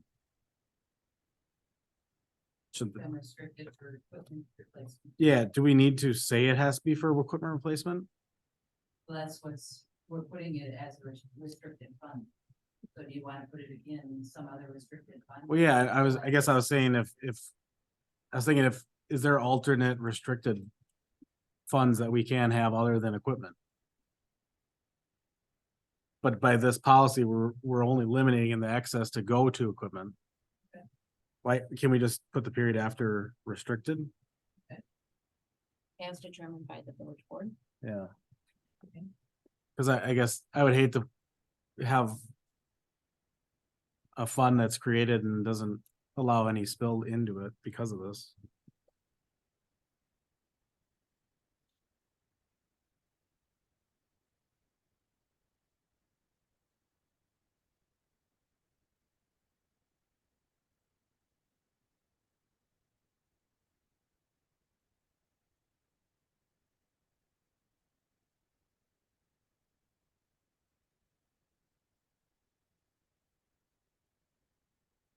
And then I think in the subsequent year after the completion of the audit, or if such transfer is not appropriate due to the existing equipment replacement needs, I would just say, or you could just leave it as if such transfer is not appropriate.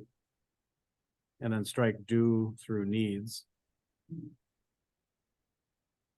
Or even incorporate, like what Jane just said, or if such transfer is if such transfer is not appropriate by the village board's discretion, such excess shall be applied to the ensuing budgetary expenses and the utility rate shall be reduced accordingly.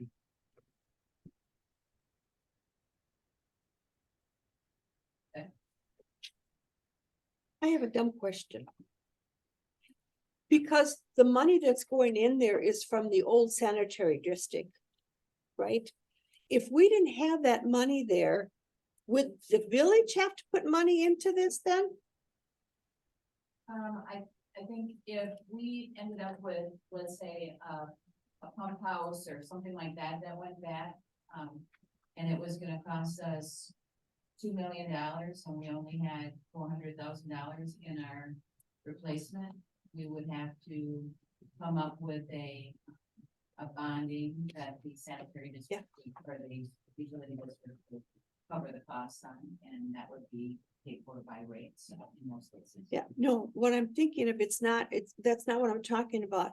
Say if there was no previous district and there was no money there to start off.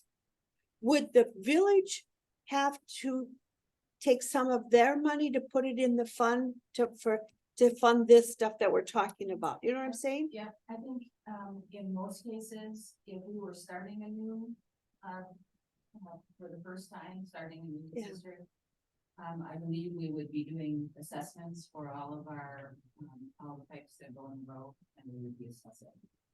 We would do the assessment of all. Just the people that are in the district, correct? Does that include, like, we used to call it sanitary district number 2, because we're sanitary district number 1 here. And I know we've talked about that for years at the district. So right now it's all utility, but if we didn't have a utility district at all, and we wanted to start a utility district, we would have to create the district. Correct. Bond for it. Correct. And then get the money to pay the bond from the people in the district for the pipes in the ground, and then by rates. So the assessments and I think to point of clarification on your question is there is no sanitary money anymore. I know that it's the towns, it's the village's money. Yeah, as soon as we dissolved the sanitary and Right, you're right. created utility. It's like 900,000 or a little over $1 million that was transferred to the village. That the people have paid for in the district, but it's now in the village's funds.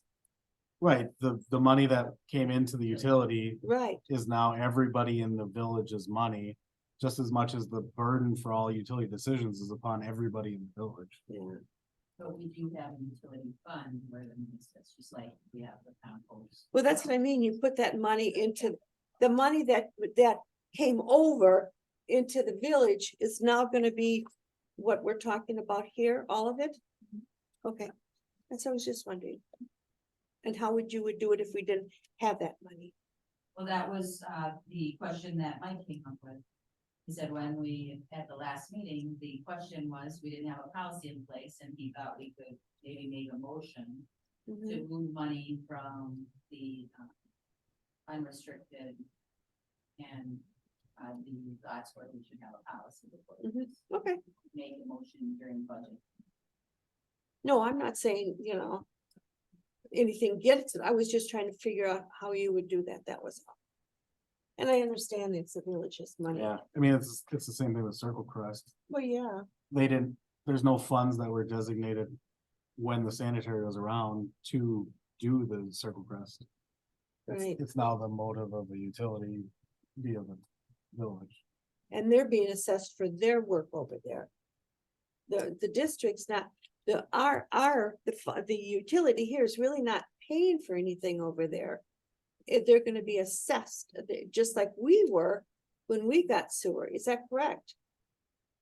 Okay, I mean, that's the next policy. Yeah, I was So gonna say it's that's, gotta be a decision. that's gonna be a decision that the board has to make, yeah, is where that money comes from. yeah. So other than the changes that we made in, on Okay. page one, was there any other changes that you saw? Oh, no, there's only one paragraph. Anything on page two on the one number 4 paragraph?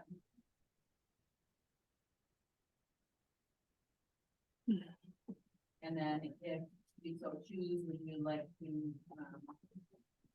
recommend this to the village board for approval? I make a motion to approve the resolution to village board for managing the fund balance in the Lisbon Utility Fund in the village of Lisbon. As it was amended, as it was amended. Motion made by Jane. Is there a second to that?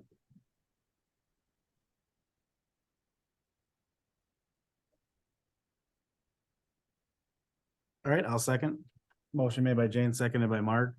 Discussion. Only point of discussion I had was the legal review was done on this. Yes.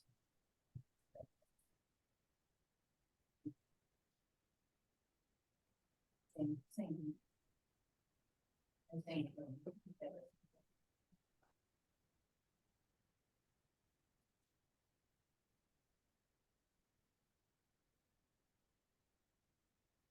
Word for word, though. I mean, we just, I think I would, work. okay. Attorney review.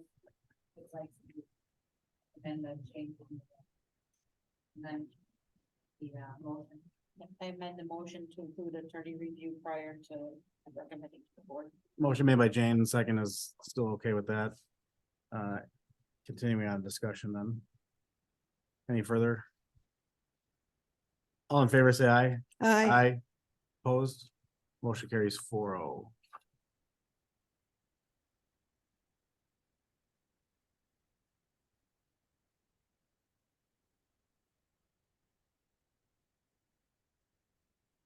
This too was not, recommended or has not been reviewed by attorney Nancy at this point, so choose to move forward on this one, we would have to put that same. I wasn't sure if we were that close. So I used, the city of, Pewaukee template on this. Did you want to keep the road assessments in there? Is that? And that was the question. I wasn't sure if we wanted to do road sections. Because we don't do that now. So I can pull that out. And I was corrected, it has not been adopted yet. Okay, so. This has not been adopted.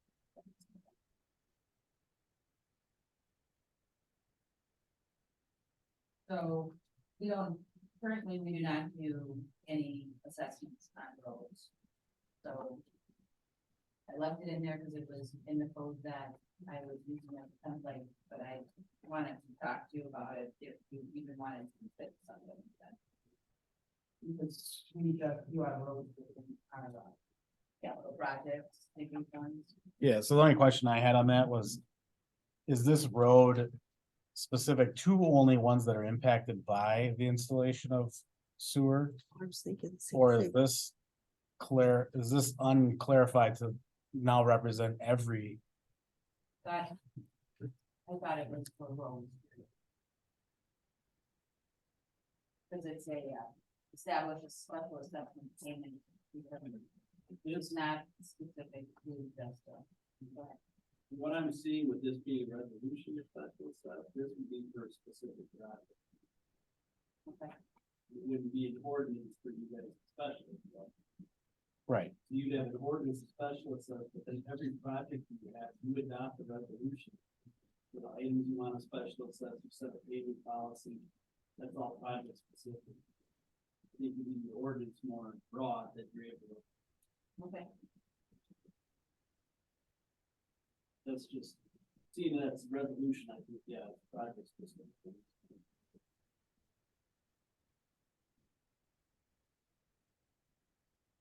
Right, because essentially there's sections of Pewaukee that have or don't have infrastructure in the roads for the utility.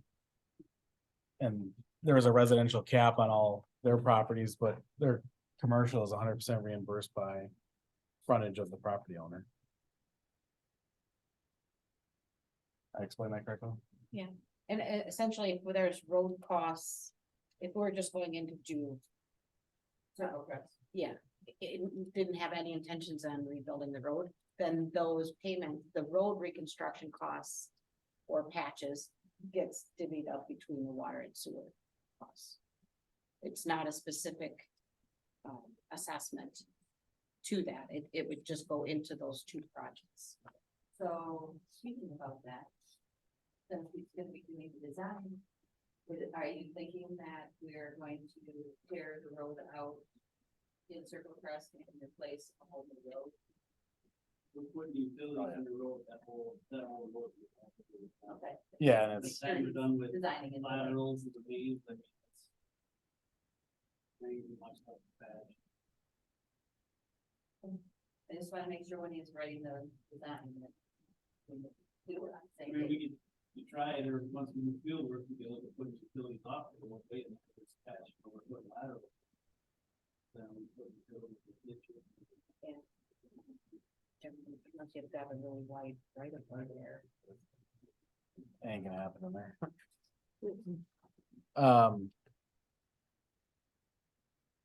So this is gonna be a huge policy decision, because when we come up with this new, these special assessments.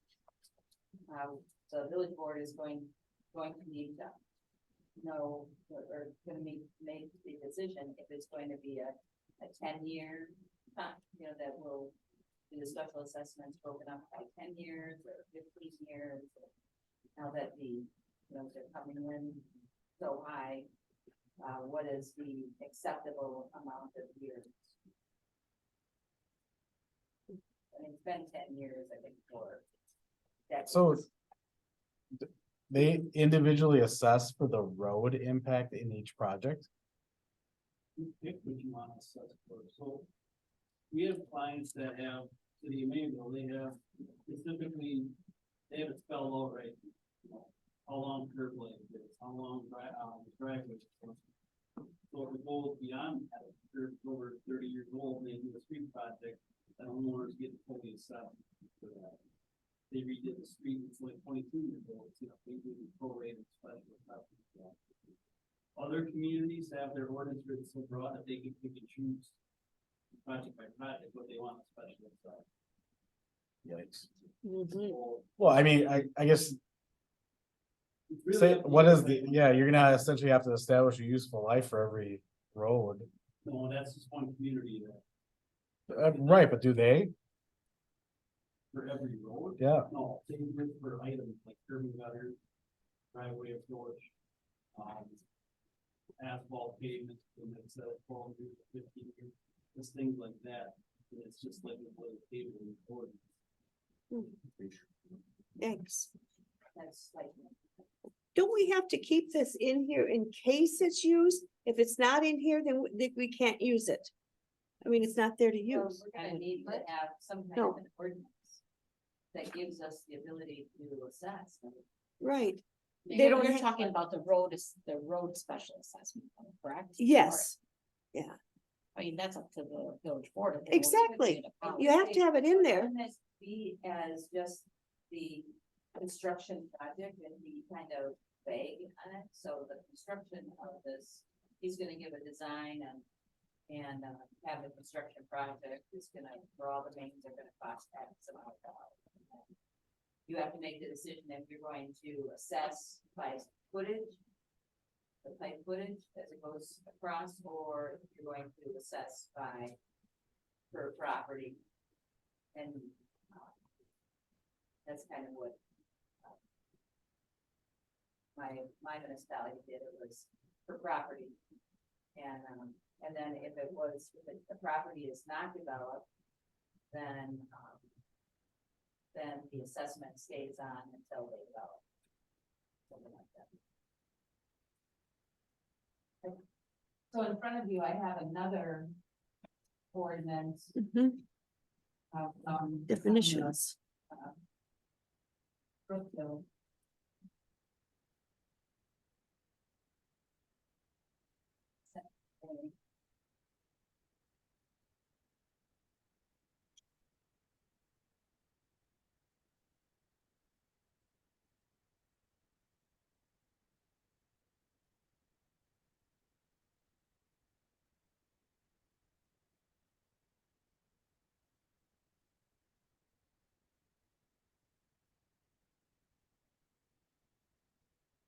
And the other question this brings up is,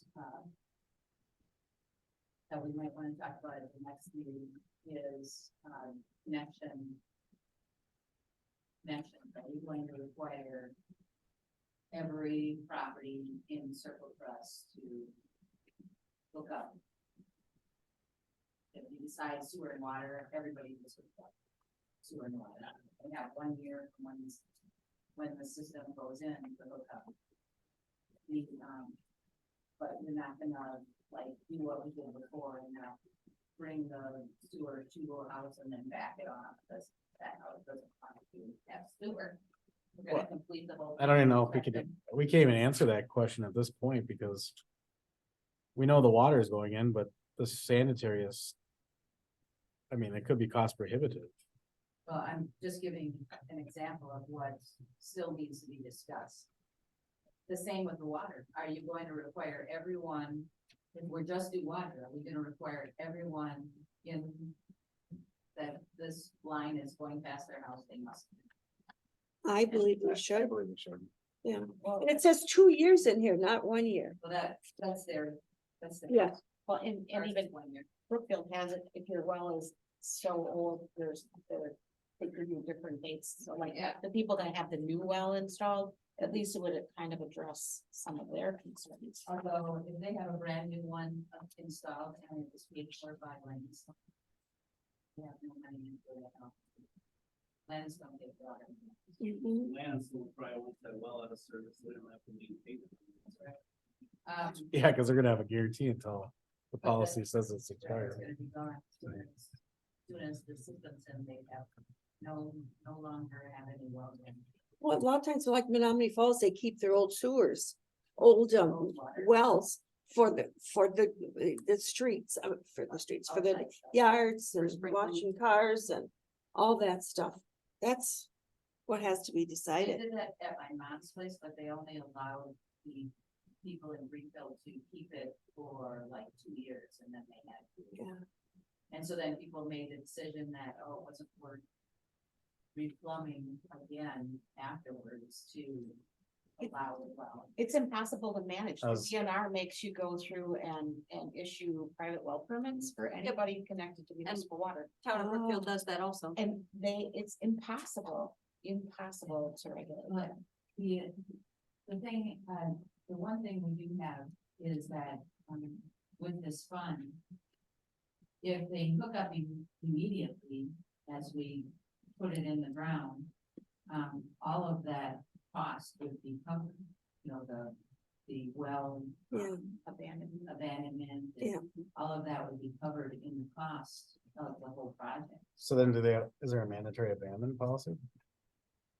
Well, technically, yeah, but how did, it gets into the whole, How? how do you enforce it? And who? Yeah, I would think that they would do that when they hook up the lateral, that we have to have proof that it was abandoned. Building inspector, when he does. Yeah. Does, you know. I think it has to inspect be the water immediate. connection in the house. Yeah. It's gotta be done at the same time. yeah, or the other thing that you can work, we're just starting to work into the policy of when the property sells. It's like whoever the existing homeowner, you can keep it until your property sells, and then that as part of your property sale has. to be abandoned. But even But again, that, we don't even know how we're gonna be able. to Yeah, enforce it. exactly. I was gonna say, I didn't sell it. Even so, if we allowed something like I mean, we have a business that's going in right next door to the subdivision. They would be connected up, that beautiful bloom. They water everything. That's what they do is they water all their landscaping stuff. Doesn't go through sewer, and they want to keep their well for that, and then get on the water.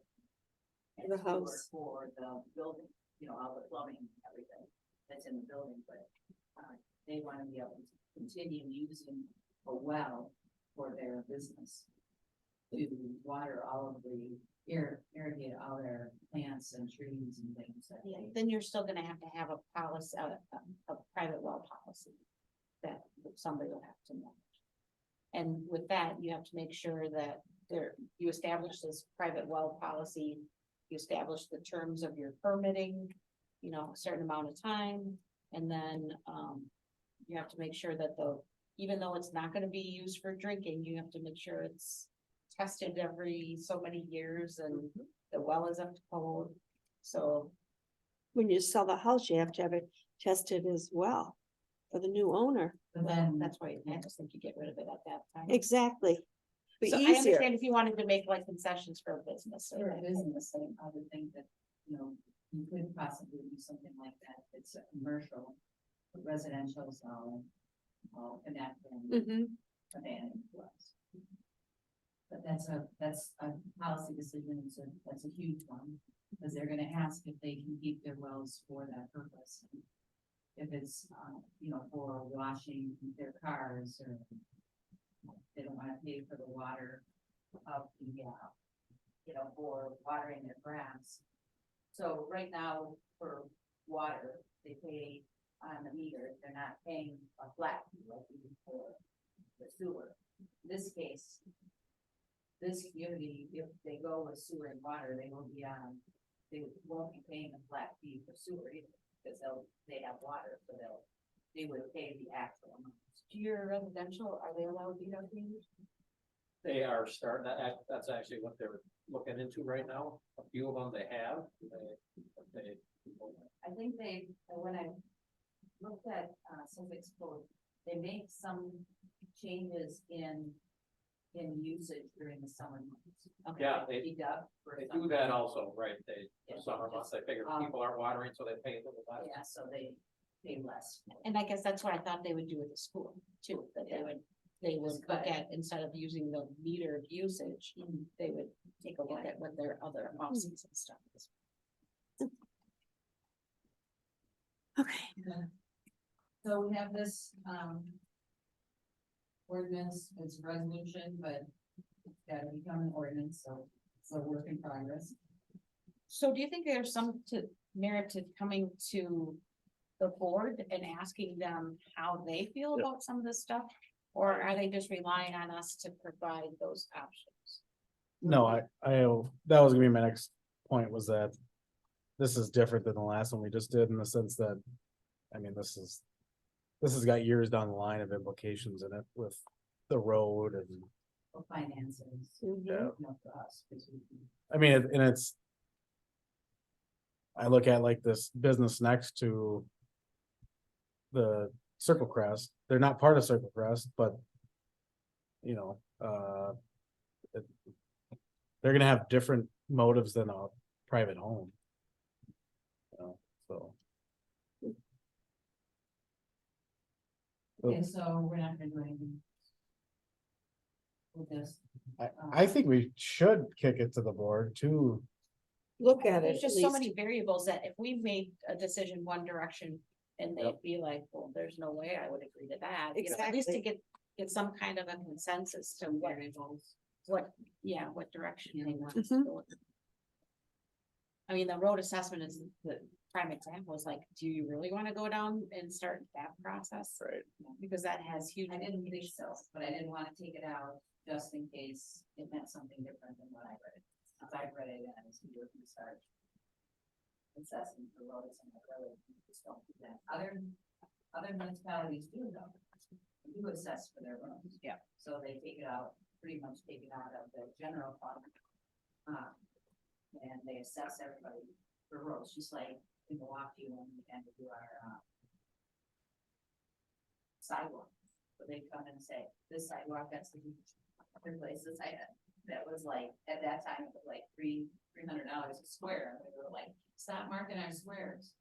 You know, or I'm like, cause it was totally our responsibility to pay for it, if we didn't pay for it, it was not. Yeah. Mhm. We didn't even get like extra year for people. Right. That was 40 years ago. They also have under one, under E, it refers to the road assessment there too. So we have to keep that in mind if the other one's gonna be What was it? I'm sorry. 1E on the E, resolution. Okay, like I said, B. No, E. That refers to the road assessment too. I think I'm feeling pretty good about removing the road assessments out. Do you think they I should be out? wasn't sure if it was. I thought it should be in because we don't have to do it, but it's in there to let us do it. To allow it. Yeah. I think if that's the direction that the board wants to go, I think you add it later. Yeah. I mean, I've not heard any discussion, and correct me if I'm wrong, but I've not heard any discussion that that's the direction you're planning to go. Yeah. One thing I also thought of too to recommend to the board is to consider, the assessment based off of frontage. Because, you know, like for instance, even in Circle Crest, the people on the court are gonna, if we go based off of frontage, they're gonna have a lot smaller assessment. And sure, you can then go to, well, why do we have 120-foot minimum frontage? But I think it's so different across the village as far as frontage distances. So we'll ask a question if they want to do assessments off of frontage versus Equal, yeah. lateral, so one lateral. I wonder if you make it broad enough in your policy that you would say you could do one of these three things, or two, so, you know, leave it But right in then- the policy. Except that if you do it that way, would you have one neighbor go, well, I want you to do it by unit? Yeah. Another neighbor go, I want you to do it by. It would be determined by project. Right. So that- You that's wouldn't where have- As the resolution that the board decided they're gonna assess for option one. You know, as written in the ordinance. 5 years later, they might decide that didn't work out so well, so now we're gonna start doing it option two. And they pass that by resolution. So you can do it by frontage, you can do it by unit, what's another Acreage. I know when they did ours, we all paid the same thing. Cause you know, everyone asked that. It's different if you're going into an existing subdivision versus if you're going on a main thoroughfare or just. Oh, regular yeah. road. So, I mean, if you've got a lot of farmland somewhere and you wanna, you know, look at different things. Anything else we should ask about? So we've got, the 10-year, the time frame. I think that's gonna be. And what do they do for corner lots that are undeveloped? There was an example. Corner lots that are what, undeveloped? Right. So, I mean, there's a corner lot on Linwood and Avon Drive. It's just a vacant parcel right now, but it's a corner. along with those parts, stuff sewer and water. Or do you stuff it in one place? Well, and you, normally you ask The the, person gets an assessment and they just, it's a deferred one. yeah, and you ask the owner who, where, if they have a preference on where that would go. I mean, he'll know when he does the design, which is gonna be most practical, but, then you would, you know, kind of defer to the property owner to make that decision too. Yeah, okay.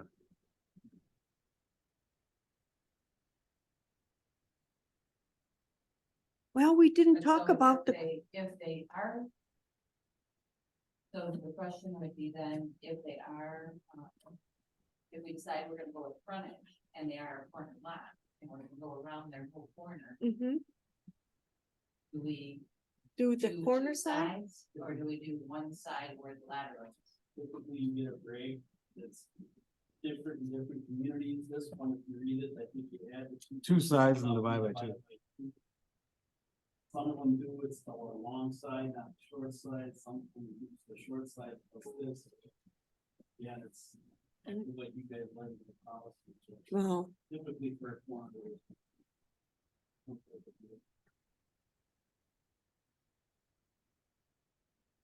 And is there there's gonna be a project cost in Circle Crest to connect to the municipal property? Right? At the end of it, That's the, Sussex. that's where we have to, probably going to connecting to that. Yep, so is there gonna be costs? Yeah. You want to set a specialist? No, I'm just clarifying, because So because don't we want to use that one Yeah, I would. to flow to? I know, I'm So it's just kind of a- saying that we should probably set a, Oh, state then. that word. He'll take you. Yeah. It's obvious, but it's unspecified. Hey, we're connecting to you, but here's your assessment. Well, the Can only you thing, put if that they on- wanted water, Can you- Give that to Jeremy. Can you put that on your I'd like tax? to give it to him. Can you put that on your tax roll? And all of a sudden your user fees are gonna go up right away. I am just doing it as a point of clarification, not, Right. I don't know, I have to pay road assessments for the utility, so that's really highly irritating for me, but yes, utility pays special assessments also. oh, So you pay for the. When they do work road that has work. to be done because of the utility. No. So if they reconstruct a road by one of my well houses, I have to pay that road assessment. Okay. Mhm. because the utility is, It owns that much. The utility owns it. So it's like one of the units, What if it- so what if it costs the city still has village to or pay. city for it. property, not utility property, but. What if it I think they costs- special, like, they special assess a part too. So then it's equal. Screw it.